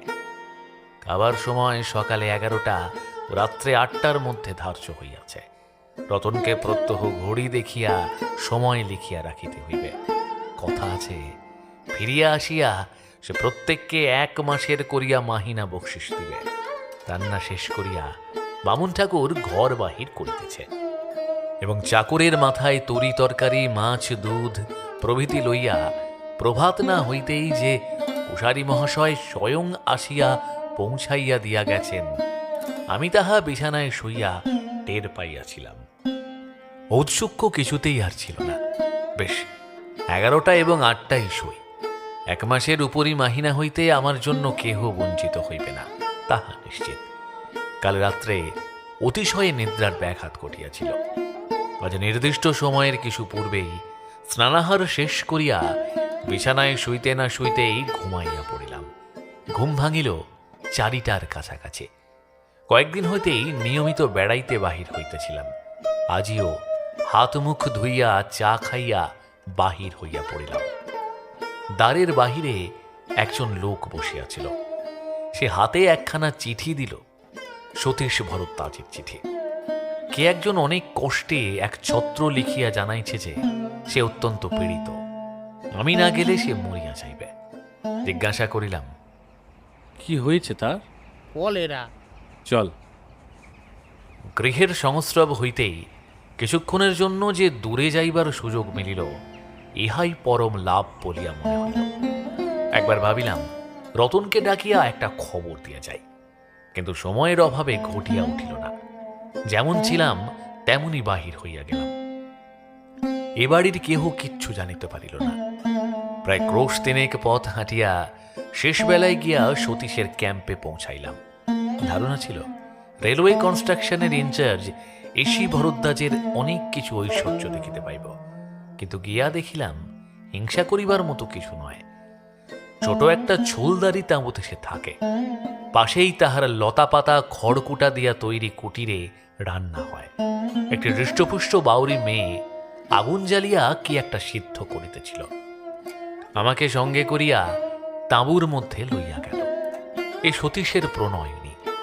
ইতিমধ্যে রামপুরহাট হইতে একজন ছোকরাগুছের পাঞ্জাবি ডাক্তার আসিয়াছিলেন। তিনি আমাকে সতীশের বাল্যবন্ধু জানিয়া যেন বাঁচিয়া গেলেন। রোগীর সম্বন্ধে জানাইলেন যে কেস সিরিয়াস নয়, প্রাণের আশঙ্কা নাই, তাহার টলি প্রস্তুত। এখন বাহির হইতে না পারিলে হেডকোয়ার্টার্সে পৌঁছাতে অতিশয় রাত্রি হইয়া যাইবে, ক্লেশের অবধি থাকিবে না। আমার কি হইবে সে তাহার ভাবিবার বস্তু নয়। কখন কি করিতে হইবে রীতিমতো উপদেশ দিলেন, এবং ঠেলা গাড়িতে রওনা হইবার মুখে কি ভাবিয়া তাহার ব্যাগ খুলিয়া গোটা দিন কৌটা ও শিশি আমাকে হাতে দিয়া কহিলেন, কলেরা কতকটা ছোঁয়াচে রোগের মতো, ওই ডোবার জলটা ব্যবহার করতে মানা করে দেবেন।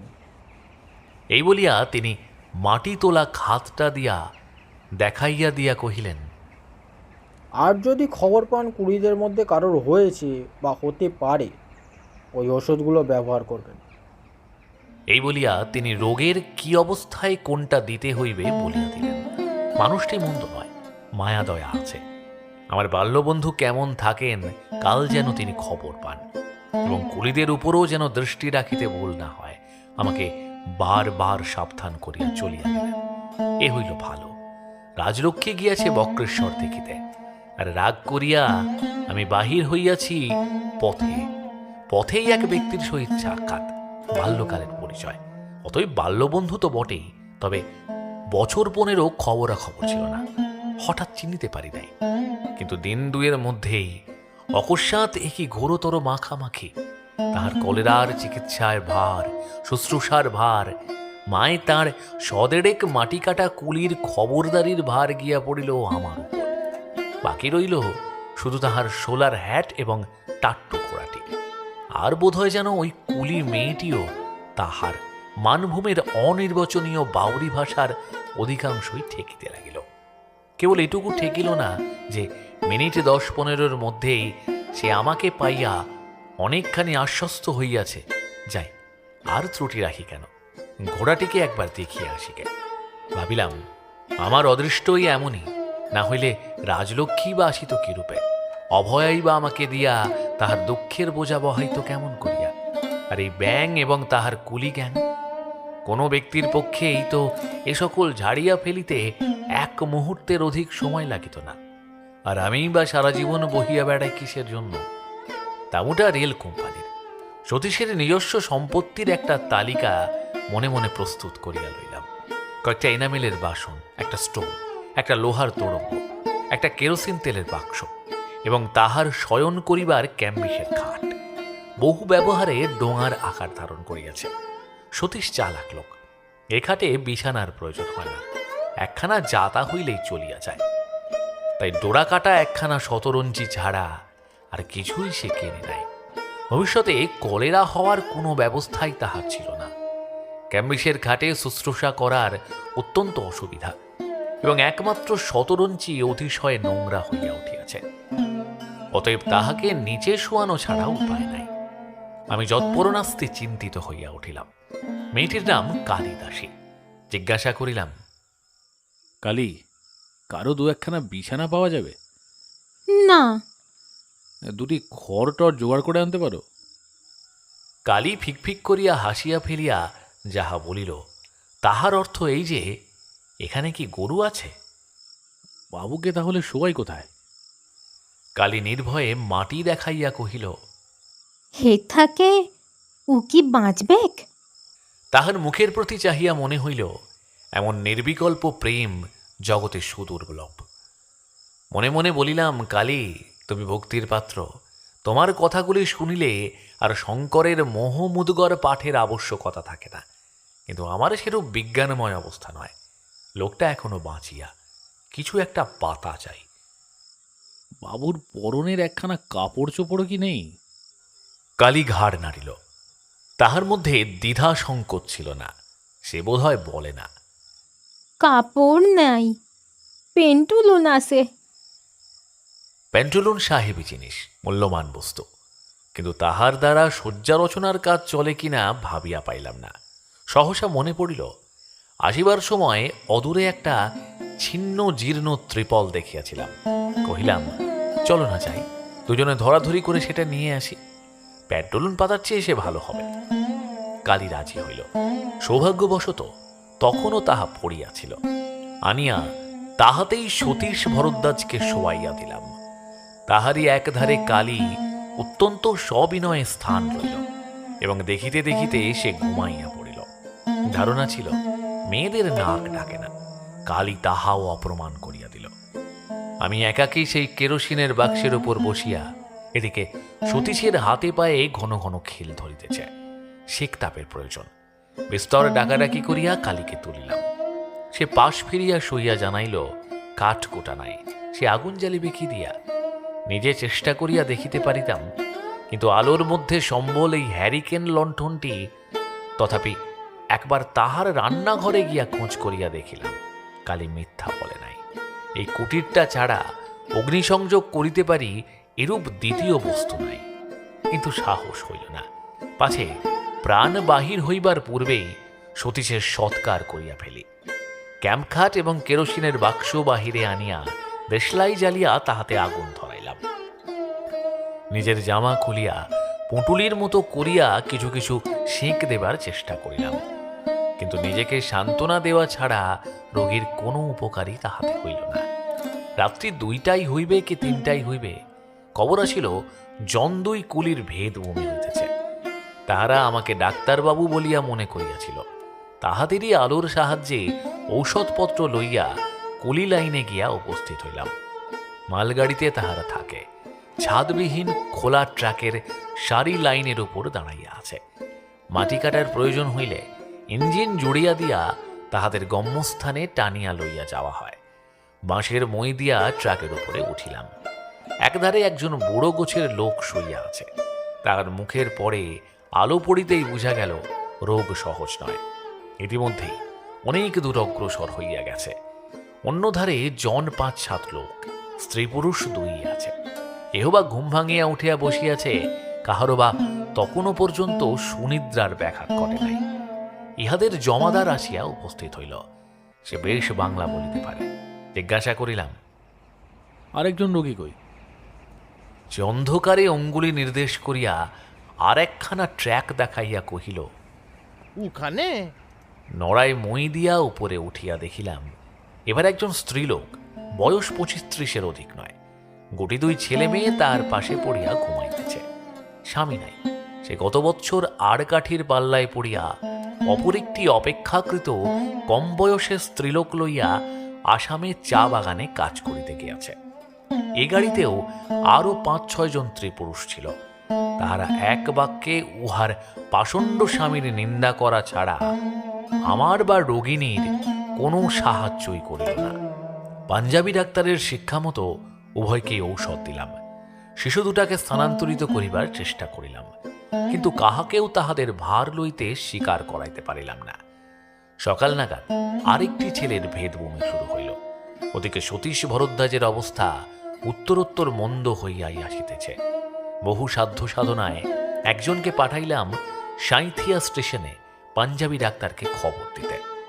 সে সন্ধ্যা নাগাদ ফিরিয়া আসিয়া জানাইল তিনি আর কোথায় গিয়াছেন রোগী দেখিতে। আমার সবচেয়ে মুশকিল হইয়াছিল, সঙ্গে টাকা ছিল না। নিজে তো কাল হইতে উপবাসে আছি, নিদ্রা নাই, বিশ্রাম নাই, কিন্তু সে না হয় হইল, কিন্তু জল না খাইয়া বাঁচি কি রূপে? সম্মুখের খাদের জল ব্যবহার করিতে সকলকেই নিষেধ করিয়া দিলাম, কিন্তু কেহই কথা শুনিল না। মেয়েরা মৃদু হাস্যে জানাইল, এছাড়া জল আর আছে কোথায় ডাক্তার? কিছু দূরে গ্রামের মধ্যে জল ছিল, কিন্তু কে যায়? তাহারা মরিতে পারে, কিন্তু বিনা পয়সায় এই ব্যর্থ কাজ করিতে রাজি নয়। এমনই করিয়া ইহাদের সঙ্গে এই ট্র্যাকের উপরেই আমাকে 2 দিন 3 রাত্রি বাস করিতে হইল। কাহাকেও বাঁচাইতে পারিলাম না, সব কয়টাই মরিল। কিন্তু মরাটাই এক্ষেত্রে সবচেয়ে বড় ব্যাপার নয়। মানুষ জন্মাইলেই মরে, কেহ 2 দিন আগে, কেহ 2 দিন পরে। এ আমি সহজে এবং অত্যন্ত অনায়াসে বুঝিতে পারি, বরঞ্চ ইহাই ভাবিয়া পাই না এই মোটা কথাটা বুঝিবার জন্য এত শাস্ত্রলোচনা, এত বৈরাগ্য সাধনা, এত প্রকারের তত্ত্ববিচারের প্রয়োজন হয় মানুষের কিসের জন্য। সুতরাং মানুষের মরণ আমাকে বড় আঘাত করে না, করে মনুষ্যত্বের মরণ দেখিলে এ যেন আমি সহিতেই পারি না। পরদিন সকালে ভরদ্বাজের দেহত্যাগ হইল। লোকাভাবে দাহ করা গেল না, মা ধরিত্রী তাহাকে কোলে স্থান দিলেন। ওদিকে কাজ মিটাইয়া ট্রাকে ফিরিয়া আসিলাম। না আসিলেই ছিল ভালো, কিন্তু পারিয়া উঠিলাম না। জনারণ্যের মাঝখানে রোগীদের লইয়া আমি নিছক একাকী। সভ্যতার অজুহাতে ধনীর ধনলোভ মানুষকে যে কত বড় হৃদয়হীন পশু বানাইয়া তুলিতে পারে, এই 2টা দিনের মধ্যেই যেন এই অভিজ্ঞতা আমার সারা জীবনের জন্য সঞ্চিত হইয়া গেল। প্রখর সূর্যতাপে চারিদিকে যেন অগ্নিবৃষ্টি হইতে লাগিল। তাহারই মাঝে ত্রিপলের নিচে রোগীদের লইয়া আমি একা। ছোট ছেলেটা যে কি দুঃখই পাইতে লাগিল তার অবধি নাই, অথচ 1 ভাঁড় জল দিবার পর্যন্ত কেহ নাই। সরকারি কাজ, মাটি কাটা বন্ধ থাকিতে পারে না, হপ্তার শেষে মাপ করিয়া তাহার মজুরি মিলিবে। অথচ তাহাদেরই স্বজাতি, তাহাদেরই তো ছেলে। গ্রামের মধ্যে দেখিয়াছি কিছুতেই ইহারা এমন ধারা নহে, কিন্তু এই যে সমাজ হইতে, গৃহ হইতে, সর্বপ্রকারের স্বাভাবিক বন্ধন হইতে বিচ্ছিন্ন করিয়া লোকগুলাকে কেবলমাত্র উদয়াস্ত মাটি কাটার জন্যই সংগ্রহ করিয়া আনিয়া ট্রাকের উপর জমা করা হইয়াছে, এইখানেই তাহাদের মানব হৃদয় বৃত্তি বলিয়া আর কোথাও কিছু বাকি নাই। শুধু মাটি কাটা, শুধু মজুরি। সভ্য মানুষে একথা বোধ হয় ভালো করিয়াই বুঝিয়া লইয়াছে, মানুষকে পশু করিয়া না লইতে পারিলে পশুর কাজ আদায় করা যায় না। ভরদ্বাজ কি আছে, কিন্তু তাহার অমর কীর্তি তাড়ির দোকান অক্ষয় হইয়া আছে। সন্ধ্যাবেলায় নরনারী নির্বিশেষে মাতাল হইয়া দলে দলে ফিরিয়া আসিল। দুপুর বেলায় রাঁধা ভাত হাড়িতে জল দেওয়া আছে। এ হাঙ্গামাটাও এ বেলায় মেয়েদের নাই। তাহার পরে কে বা কাহার কথা শুনে জমাদারের গাড়ি হইতে ঢোল ও করতাল সহযোগে প্রবল সঙ্গীত চর্চা হইতে লাগিল। সে যে কখন থামিবে ভাবিয়া পাইলাম না। কাহারও জন্য তাহাদের মাথা ব্যথা নাই। আমার ঠিক পাশের ট্র্যাকে কি একটা মেয়ের বোধ হয় জন্দুই প্রণয় জুটিয়াছে। সারা রাত্রি ধরিয়া তাহাদের উদ্দাম প্রেম লীলার বিরাম নাই। এদিকে ট্রাকে এক বেটা কিছু অধিক তাড়ি খাইয়াছে। সে এমনই উচ্চ কলরোলে স্ত্রীর কাছে প্রণয় ভিক্ষা করিতে লাগিল যে আমার লজ্জার সীমা রহিল না। দূরের একটা গাড়ি হইতে কে একজন স্ত্রীলোক মাঝে মাঝে বিলাপ করিতেছিল। তাহার মা ঔষধ চাহিতে আসায় খবর পাইলাম কামিনীর সন্তান সম্ভাবনা হইয়াছে। লজ্জা নাই, শরম নাই, গোপনীয় কোথাও কিছু নাই। সমস্ত খোলা, সমস্ত অনাবৃত। জীবনযাত্রার অবাধ গতি বিভৎস প্রকাশ্যতায় অপ্রতিহত বেগে চলিয়াছে। শুধু আমি কেবল দল ছাড়া। আসন্ন মৃত্যু লোকযাত্রী মা ও তাহার ছেলেকে লইয়া গভীর আঁধার রাত্রে একাকী বসিয়া আছে। ছেলেটা বলিল, জল জল নেই বাবা, সকাল হোক। তৃষ্ণার জল না থাক, কিন্তু আমার চোখ ফাটিয়া জল আসিল। হায় রে হায়, শুধু কেবল মানবের সুকুমার হৃদয়বৃত্তি নয়, নিজের শুধু সহযাতনার প্রতিও কি অপরিসীম উদাসীন্য। এই তো পশু, এ ধৈর্য শক্তি নয়, জড়তা, এ সহিষ্ণুতা মানবতার ঢের নিচের স্তরের বস্তু। আমাদের ট্রাকের অন্য লোকগুলো অকাতরে ঘুমাইতেছে। কালীপড়া হ্যারিকেনের অত্যন্ত মলিন আলোকেও আমি স্পষ্ট দেখিতেছিলাম মা ও ছেলে উভয়েরই সর্বাঙ্গ ব্যাপিয়া খিল ধরিয়াছে, কিন্তু কি বা আমার করিবার ছিল? সম্মুখে কালো আকাশের অনেকখানি স্থান ব্যাপিয়া সপ্তর্ষি মণ্ডল জল জল করিয়া জ্বলিতেছে। সেদিকে চাহিয়া আমি বেদনায় ক্ষোভে ও নিষ্ফল আক্ষেপে বার বার করিয়া অভিসম্পাত করিতে লাগিলাম। আধুনিক সভ্যতার বাহন তোরা, তোরা মর, কিন্তু যে নির্মম সভ্যতা তোদের এমন ধারা করিয়াছে তাহাকে তোরা কিছুতেই ক্ষমা করিস না। যদি বহিতেই হয়, ইহাকে তোরা দ্রুত বেগে রসাতলে বহিয়া নিয়া যা। সকালে খবর পৌঁছিল আর 2 জন পীড়িত হইয়াছে। ঔষধ দিলাম। জমাদার সাঁইথিয়ায় সংবাদ পাঠাইয়া দিল। আশা করিলাম এবার কর্তৃপক্ষের আসন টলিবে। বেলা 9টা আন্দাজ ছেলেটা মরিল। ভালোই হইল, এই তো ইহাদের জীবন। সম্মুখের মাঠের পথ দিয়া 2 জন ভদ্রলোক ছাতা মাথায় দিয়া চলিয়াছেন। কাছে গিয়া জিজ্ঞাসা করিলাম, এখানে গ্রাম কত দূরে? যিনি বৃদ্ধ তিনি মুখটা ঈষৎ উঁচু করিয়া বলিলেন, ওই যে খাবার জিনিস কিছু মেলে? মেলে না আবার কিরকম? ভদ্রলোকের গ্রাম, চাল ডাল ঘি তেল তরিতকারি যা খুশি। আপনারা আসছেন কোথা থেকে? হ্যাঁ, নিবাস? মশাই, আপনারা? সংক্ষেপে তাহাদের কৌতূহলে নিবৃত্তি করিয়া সতীশ ভরদ্বাজের নাম করিতে উভয়ে রুষ্ট হইয়া উঠিলেন। বৃদ্ধ বলিলেন, মাতাল বদমাইশ জোচ্চর, ইনি কোন একটা হাই স্কুলের হেডমাস্টার। রেলের লোক আর কত ভালো হবে, কাঁচা পয়সাটা বেশ হাতে ছিল কি না? প্রত্যুত্তরে সতীশের টাটকা কবরের ঢিপিটা আমি হাত দিয়া দেখাইয়া জানাইলাম, এখন তাহার সম্বন্ধে আলোচনা বৃথা। কাল সে মরিয়াছে, লোকাভাবে দাহ করিতে পারা যায় নাই, ওইখানে মাটি দিতে হইয়াছে। বলেন কি, বামুনের ছেলেকে? কিন্তু উপায় কি? ভদ্রলোকের গ্রাম, একটুখানি খবর পাইলে যা হোক একটা উপায় নিশ্চিত হইয়া যেত। আপনি তার কে? কেউ না, সামান্য পরিচয় ছিল মাত্র। এই বলিয়া কি করিয়া এখানে জুটিলাম সংক্ষেপে তাহারই বিবরণ দিলাম। 2 দিন খাওয়া হয় নাই, অথচ কলিদের মধ্যে কলেরা শুরু হইয়া গিয়াছে বলিয়া ছাড়িয়াও যাইতে পারিতেছি না। খাওয়া হয় নাই শুনিয়া তাহার অতিশয় উদ্বিগ্ন হইলেন এবং সঙ্গে যাইবার জন্য বারংবার আগ্রহ প্রকাশ করিতে লাগিলেন। এবং এই ভয়ানক ব্যাধির মধ্যে খালি পেটে থাকা যে মারাত্মক ব্যাপার তাহাও একজন জানাইয়া দিলেন। বেশি বলিতে হইল না, বলার প্রয়োজনই ছিল না। খুদ পিপাসায় মৃতকল্প হইয়া উঠিয়াছিলাম, তাহাদের সঙ্গ লইলাম। পথে এই বিষয়ে আলাপ হইতে লাগিল। পাড়া গাঁয়ের লোক, শহরের শিক্ষা বলিতে যাহা বুঝায় তাহা তাহাদের ছিল না। কিন্তু মজা এই যে ইংরাজ রাজত্বের খাঁটি পলিটিক্সটুকু তাহাদের অপরিজ্ঞাত নয়। এ যেন দেশের লোকে দেশের মাটি হইতে, জল হইতে, আকাশ হইতে, বাতাস হইতে অস্থিমজ্জা দিয়া সংগ্রহ করিয়া লইছে। সতীশ ভরদ্বাজের দোষ নেই মশাই, আমরা হলেও ঠিক অমনি হয়ে উঠতাম। কোম্পানি বাহাদুরের সংস্পর্শে যে আসবে সেই চোর না হয়ে পারবে না, এমনই এদের ছোঁয়াচে গুণ। ক্ষুধার্ত একান্ত ক্লান্ত দেহে অধিক কথা কইবার শক্তি ছিল না, সুতরাং চুপ করিয়াই রহিলাম। তিনি বলিতে লাগিলেন, কি দরকার ছিল মশাই দেশের বুক চিরে আবার একটা রেল লাইন পাতবার? কোনো লোক কি তা চায়? চায় না, কিন্তু তবু চায়। দিঘি নেই, পুকুর নেই, কুয়ো নেই, কোথাও এক ফোঁটা খাওয়ার জল নেই। গ্রীষ্মকালে গরু বাছুরগুলো জলাভাবে ধরফর করে মরে যায়। কোথাও একটু ভালো খাবার জল থাকলে কি সতীশবাবুই মারা যেতেন? কখনোই না। ম্যালেরিয়া, কলেরা, হর রকমের ব্যাধি পীড়ায় লোক উজাড় হয়ে গেল, কিন্তু কাকস্য পরিবেদনা। কর্তারা আছেন শুধু রেলগাড়ি চালিয়ে কোথায় কার ঘরে কি শস্য জন্মেছে সুসে চালান করে নিয়ে যাবে। কি বলেন মশাই, ঠিক নয়? আলোচনা করিবার মতো গলায় জোর ছিল না বলিয়াই শুধু ঘাড় নাড়িয়া নিঃশব্দে সাই দিয়া মনে মনে সহস্রবার বলিতে লাগিলাম, এই এই কেবলমাত্র এই জন্য ৩৩ কোটি নরনারীর কণ্ঠ চাপিয়া বিদেশীয় শাসনযন্ত্র ভারতে প্রতিষ্ঠিত রহিয়াছে।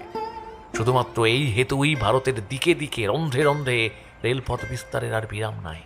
বাণিজ্যের নাম দিয়া ধনীর ধনভাণ্ডার বিপুল হইতে বিপুলতর করিবার এই অবিরাম চেষ্টায় দুর্বলের সুখ গেল, শান্তি গেল, অন্ন গেল, ধর্ম গেল। তাহার বাঁচিবার পথ দিনের পর দিন সংকীর্ণ ও নিরন্তর বোঝা দুর্বিষহ হইয়া উঠিতেছে।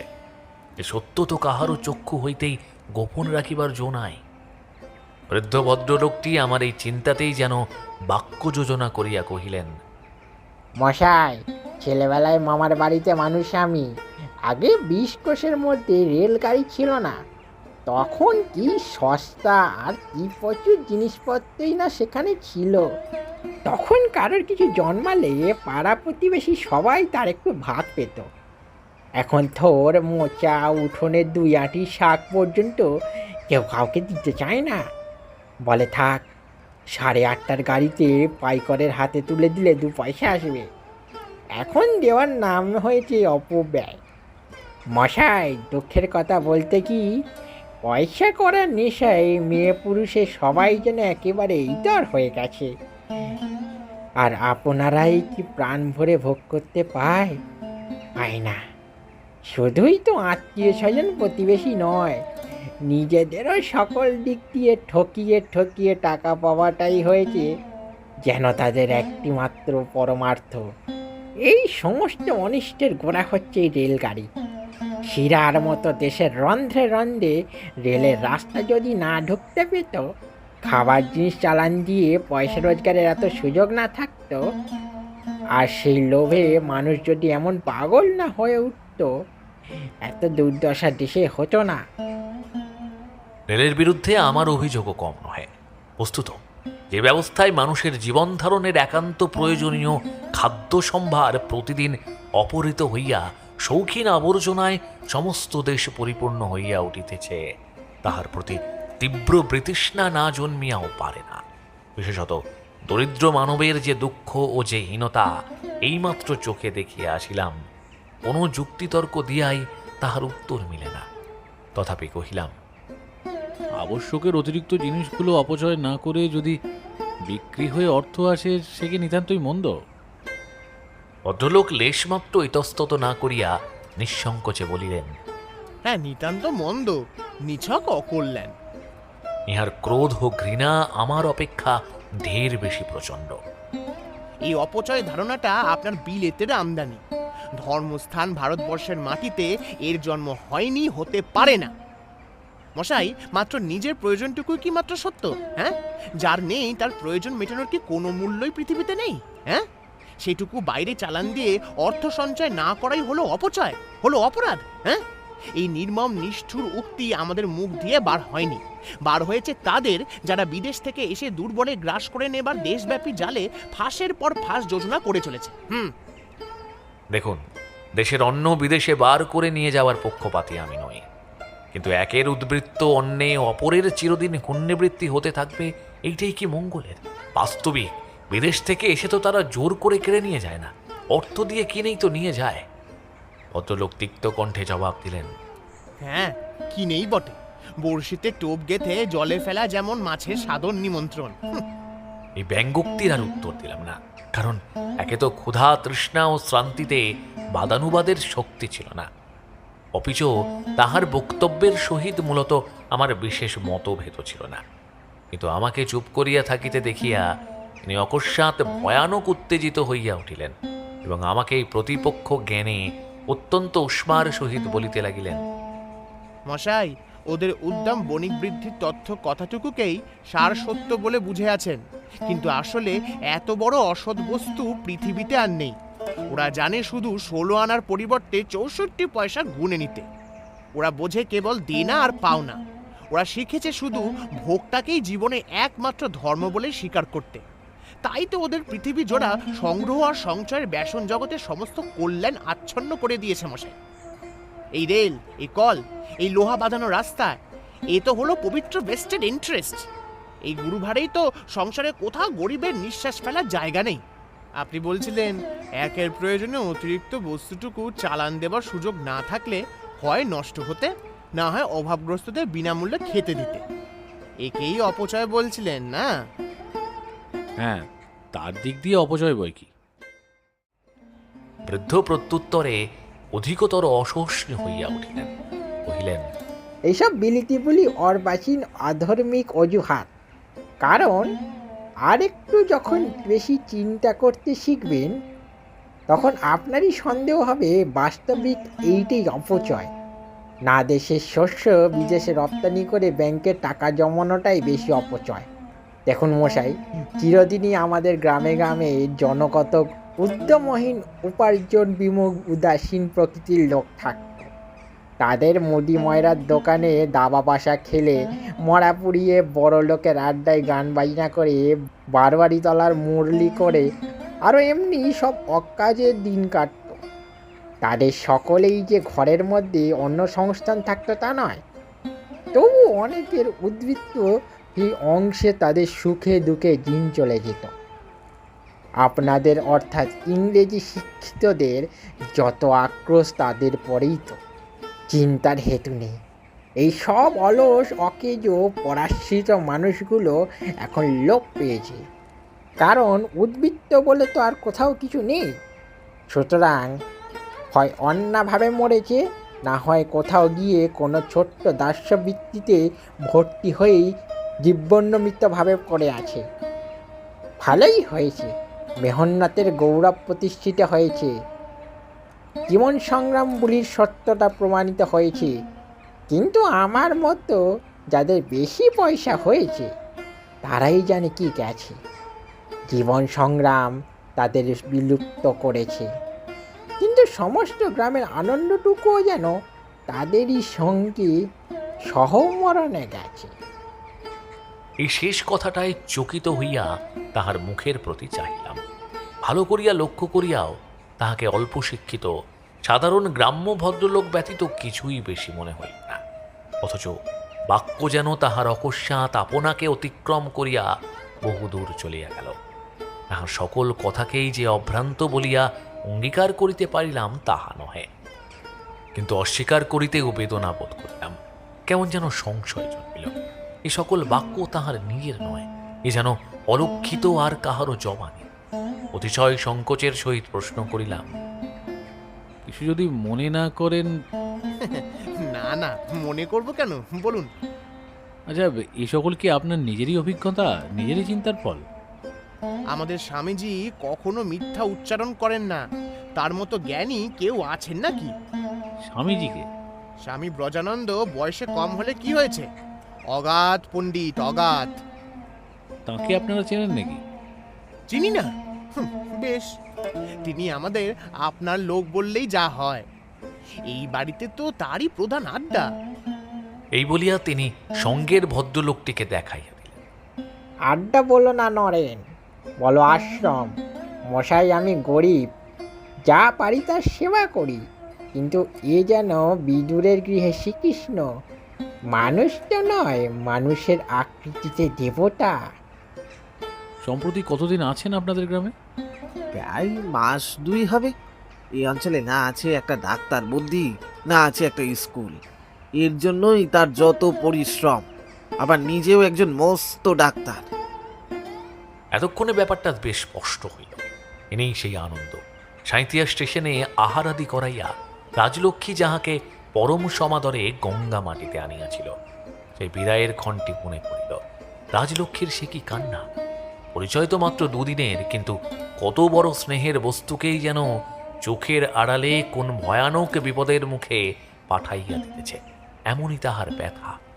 ফিরিয়া আসিবার সে কি ব্যাকুল অনুনয়, কিন্তু আনন্দ সন্ন্যাসী, তাহার মমতাও নাই, মোহ নাই। নারী হৃদয়ের বেদনার রহস্য তাহার কাছে মিথ্যা বই আর কিছু নয়। তাই এতদিন এত কাছে থাকিয়াও অপ্রয়োজনে দেখা দিবার প্রয়োজন সে পলকের জন্য অনুভব করে নাই, এবং ভবিষ্যতে হয়তো কখনো এই প্রয়োজনের হেতু আসিবে না। কিন্তু রাজলক্ষ্মী একথা শুনিলে যে কত বড় আঘাত পাইবে সে শুধু আমি জানি। নিজের কথা মনে পড়িল। আমারও বিদায়ের মুহূর্ত আসন্ন হইয়া আসিতেছে, যাইতেই হইবে, তা প্রতিনিয়তই উপলব্ধি করিতেছি। আমার প্রয়োজন রাজলক্ষ্মীর সমাপ্ত হইয়া আসিতেছে। কেবল ইহাই ভাবিয়া পাই না, এদিনের দিনান্তটা রাজলক্ষ্মীর কোথা দিয়া কেমন করিয়া অবসান হইবে। গ্রামে পৌঁছাইলাম, নাম মামুদপুর। বৃদ্ধ যাদব চক্রবর্তী তাহারই উল্লেখ করিয়া সগর্বে কহিলেন, নাম শুনে চমকাবেন না মশাই, আমাদের চত্বর সীমানার মধ্যে মুসলমানের ছায়াটুকু পর্যন্ত মারাতে হয় না। যেদিকে তাকান ব্রাহ্মণ কায়স্থ আর সজ্জা, অনাচারী জাতের বসতি পর্যন্ত নেই। কি বলো নরেন, আছে? নরেন সানন্দে সায় দিয়া বারংবার মাথা নাড়িয়া কহিল,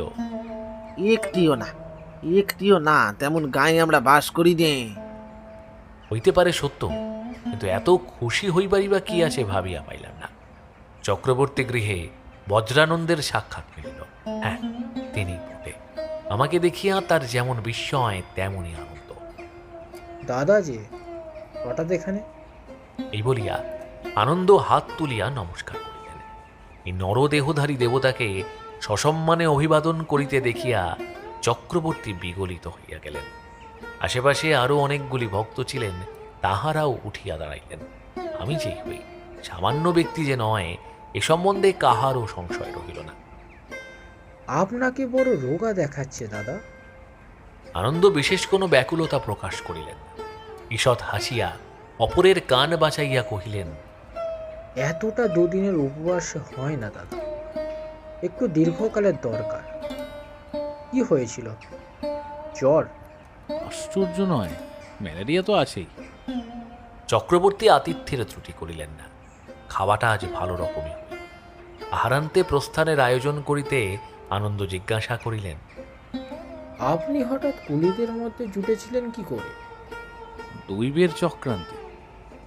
চক্রান্তই বটে। রাগের মাথায় বাড়িতে বোধ হয় খবরও দেননি।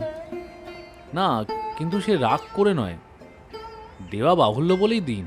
তাছাড়া লোকই বা পেতাম কোথায়? সে একটা কথা, কিন্তু আপনার ভালো মন্দ দিদির কাছে বাহুল্য হয়ে উঠবে কবে থেকে? তিনি হয়তো ভয়ে ভাবনায় আদমরা হয়ে গেছেন। কথা বাড়াইয়া লাভ নাই। এ প্রশ্নের আর জবাব দিলাম না। আনন্দ স্থির করিলেন, জেরায় আমাকে একেবারে জব্দ করিয়া দিয়াছেন। তাই স্নিগ্ধ মৃদু হাস্যে ক্ষণকাল আত্মপ্রসাদ উপভোগ করিয়া কহিলেন, আপনার রথ প্রস্তুত। বোধ করি সন্ধ্যার পূর্বে গিয়ে বাড়ি পৌঁছিতে পারবেন। আসুন, আপনাকে তুলে দিয়ে আসি।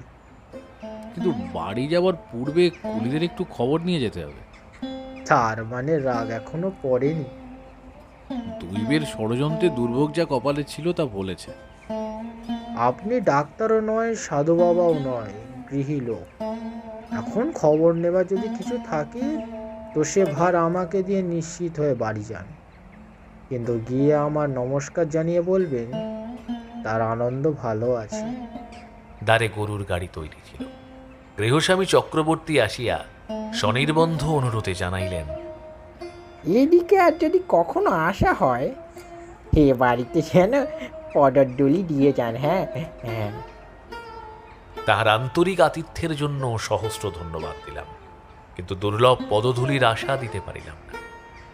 বাংলাদেশ আমাকে অচিরে ছাড়িয়া যাইতে হইবে, একথা মনের মধ্যে অনুভব করিতেছিলাম। সুতরাং কোনোদিন কোনো কারণে এই প্রদেশে ফিরিয়া আসার সম্ভাবনা আমার পক্ষে সুদূর পরাহত। দাদা, এদিকে জল বাতাস আপনার সইছে না। আমার হয়ে দিদিকে বলবেন, পশ্চিম মুলুকের মানুষ আপনি, আপনাকে যেন তিনি সে দেশেই নিয়ে যান। এদেশে কি মানুষ বাঁচে না আনন্দ? না, কিন্তু এ নিয়ে তর্ক করে কি হবে দাদা? শুধু আমার স্বনির্বন্ধ অনুরোধটা তাকে জানাবেন।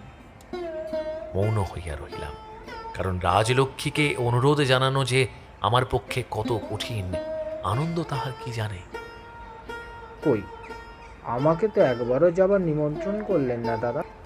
তোমার কত কাজ, তোমাকে নিমন্ত্রণ করা কি সোজা ভাই? কিন্তু মনে মনে আশঙ্কা ছিল, ইতিমধ্যে পাছে কোনোদিন তিনি নিজেই গিয়ে উপস্থিত হন। এই তীক্ষ্ণধী সন্ন্যাসীর দৃষ্টি হইতে তখন কিছুই আর আড়ালে রাখিবার জো থাকিবে না। একদিন তাহাতে কিছুই যাইয়া আসিত না। মনে মনে হাসিয়া বলিতাম, আনন্দ, এই জীবনের অনেক কিছুই বিসর্জন দিয়াছি, তাহা অস্বীকার করিব না, কিন্তু আমার লোকসানের সেই সহজ হিসাবটাই শুধু দেখিতে পাইলে। কিন্তু তোমার দেখার বাহিরে যে আমার সঞ্চয়ের অঙ্কটা একেবারে সংখ্যাতীত হইয়া রহিল। মৃত্যুপারের সে পাথেও যদি আমার জমা থাকে, এদিকের কোনো ক্ষতিকেই আমি গণনা করিব না। কিন্তু আজ বলিবার কি কথা ছিল, তাই নিঃশব্দে নতমুখে বসিয়া চক্ষের পলকে মনে হইল ঐশ্বর্যের সেই অপরিমেয় গৌরব যদি সত্যি আজ মিথ্যা মরীচিকায় বিলুপ্ত হইয়া থাকে, তো এই কলগ্রহ ভগ্নস্বাস্থ্য অবাঞ্ছিত গৃহস্বামীর ভাগ্যে অতিথি আহ্বান করিবার বিড়ম্বনা যেন আর না ঘটে। আমাকে নীরব দেখিয়া আনন্দ তেমনই হাসি মুখে কহিলেন, আচ্ছা, নতুন করে নাই যেতে বললেন। আমার সাবেক নিমন্ত্রণ পুঁজি আছে, আমি সেই দাবিতেই হাজির হতে পারবো। কিন্তু সে কাজটা কি নাগাদ হতে পারবে? ভয় নেই দাদা, আপনাদের রাগ করবার ভিতরে গিয়ে উত্ত্যক্ত করব না, তারপরেই যাব। শুনিয়া হাত চুপ করিয়া দিলাম। রাগ করিয়া যে আসি নাই তাহা বলিতেও ইচ্ছা হইল না। পথ কম নহে, গাড়োয়ান ব্যস্ত হইতেছিল। গাড়ি ছাড়িয়া দিলে তিনি আর একবার নমস্কার করিয়া মুখ সরাইয়া লইলেন। এ অঞ্চলে যানবাহনের প্রচলন নাই, সেই উদ্দেশ্যে পথ তৈরি করিয়াও কেহ রাখে নাই। গোসকট মাঠ ভাঙিয়া উঁচু নিচু খানাখন্দ অতিক্রম করিয়া যদৃচ্ছা চলিতে লাগিল। ভিতরে অর্ধশায়িতভাবে পড়িয়া আনন্দ সন্ন্যাসীর কথার সুরটাই আমার কানের মধ্যে ঘুরিয়া বেড়াইতে লাগিল। রাগ করিয়া আসি নাই, ও বস্তুটা লাভের নয়, লোভের নয়, কিন্তু কেবলই মনে হইতে লাগিল এও যদি সত্য হইত, কিন্তু সত্য নয়, সত্য হইবার পথ নাই। মনে মনে বলিতে লাগিলাম, রাগ করিব কাহার উপরে, কিসের জন্য, কি তাহার অপরাধ? ঝর্ণার জলধারার অধিকারে লইয়াই বিবাদ করা চলে, কিন্তু উৎসমুখে জলই যদি শেষ হইয়া থাকে, তো শুষ্ক খাদের বিরুদ্ধে মাথা খুঁড়িয়া মরিব কোন ছলনায়? এমনি করিয়া কতক্ষণ যে কাটিয়াছিল হুঁশ করি নাই। হঠাৎ খালের মধ্যে গাড়ি গড়াইয়া পড়ায় ঝাঁকুনি খাইয়া উঠিয়া বসিলাম। চমুখের চটের পর্দা সরাইয়া মুখ বাড়াইয়া দেখিলাম সন্ধ্যা হয় হয়। গাড়ির চালকটি ছেলে মানুষ, বোধ করি বছর 15-র বেশি হইবে না। বলিলাম, ওরে, এত জায়গা থাকতে খানায় নামলি কেন? ছেলেটি তাহার রাঢ় দেশের ভাষায় তৎক্ষণাৎ জবাব দিল, নামবো কিসের তরে, বলদ আপনিই নেবে গেল। নেমে গেল কি করে? তুই কি গরু সামলাতে পারিস না? না, বলদ নতুন যে। খুব ভালো, কিন্তু এদিকে যে অন্ধকার হয়ে এলো, গঙ্গামাটি আর কত দূরে? আর কি জানি, গঙ্গামাটি কখনো আইছি নাকি? কখনো যদি আসনি বাবা, তবে আমার উপরেই বা এত প্রসন্ন হলে কেন? কাউকে জিজ্ঞেস করো না রে, গঙ্গামাটি আর কত দূরে? এদিকে লোক আছে নাকি নেই? ছেলেটারা যাই দোষ থাক, জবাবগুলো যেমন সংক্ষিপ্ত তেমনই প্রাঞ্জল। জিজ্ঞাসা করিলাম, তুই গঙ্গামাটির পথ চিনিস তো? না। তবে এলি কেন রে? মামা বললে বাবুকে নিয়ে যা, এই সোজা দক্ষিণে গিয়ে পূবে বাঘ ধরলেই গঙ্গামাটি যাবি আর আসবি। সম্মুখে অন্ধকারে রাত্রি, আর বেশি বিলম্বও নাই। এতক্ষণ তো চোখ বুজিয়া নিজের চিন্তাতেই মগ্ন ছিলাম। ছেলেটার কথায় এবার ভয় পাইয়া বলিলাম, এই সোজা দক্ষিণের বদলে উত্তরে গিয়ে পশ্চিমে বাঘ ধরিস নি তোরে? আর কি জানি। জানিস নি তো চল, দুজনে অন্ধকারে জমের বাড়ি যাই। কত ভাগা, এ পথ চিনিস তো, এলি কেন? তোর বাপ আছে? না। মা আছে? না, মরে গেছে।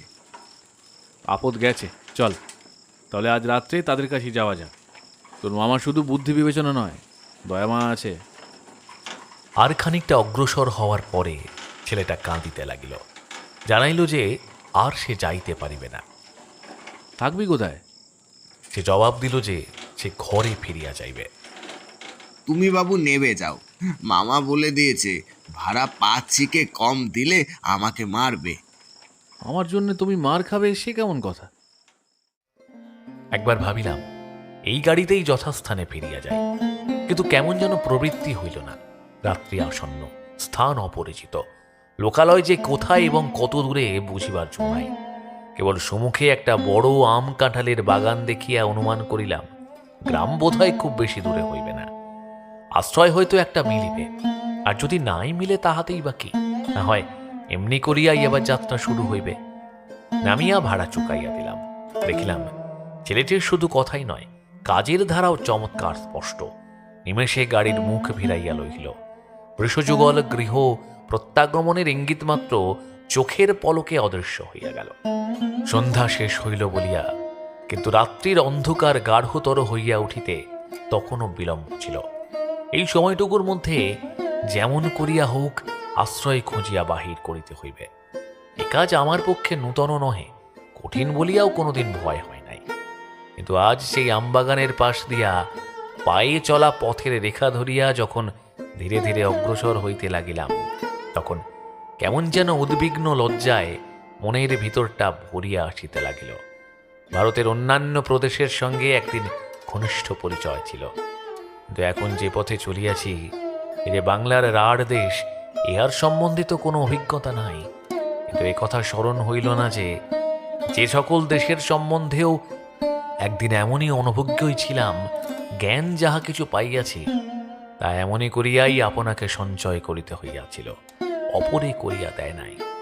আসল কথা, কিসের জন্য যে সেদিন দ্বার আমার সর্বত্রই মুক্ত ছিল এবং আজ সংকোচ ও দ্বিধায় তাহা অবরুদ্ধ প্রায়, সেই কথাটাই ভাবিয়া দেখিলাম না। সেদিনের সে যাওয়ার মধ্যে কৃত্রিমত্তা ছিল না, কিন্তু আজ যাহা করিতেছি সে শুধু সেদিনের নকল মাত্র। সেদিন বাহিরের অপরিচিতই ছিল আমার পরমাত্মীয়, তাদের পরে নিজের ভারার্পণ করিতে তখনও বাধে নাই, কিন্তু সেই ভার আজ ব্যক্তিবিশেষের প্রতি একান্তভাবে ন্যস্ত হইয়া সমস্ত ভার কেন্দ্রটাই অন্যত্র অপসারিত হইয়া গেছে।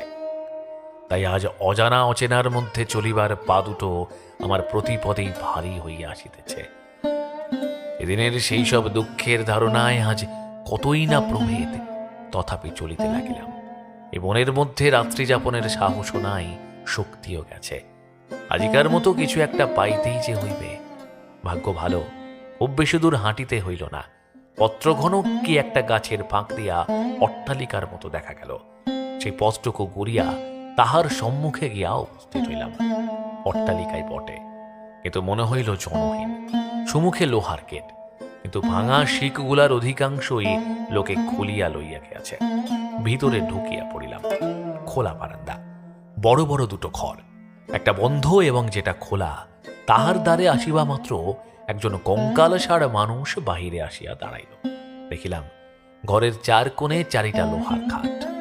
একদিন গদি পাতা ছিল, কিন্তু কালক্রমে চটগুলো লুপ্ত হইয়াছে। আছে শুধু ছোবড়ার কিছু কিছু তখনও অবশিষ্ট, একটা তেপাই, গোটা কয়েক টিন ও এনামেলের পাত্র।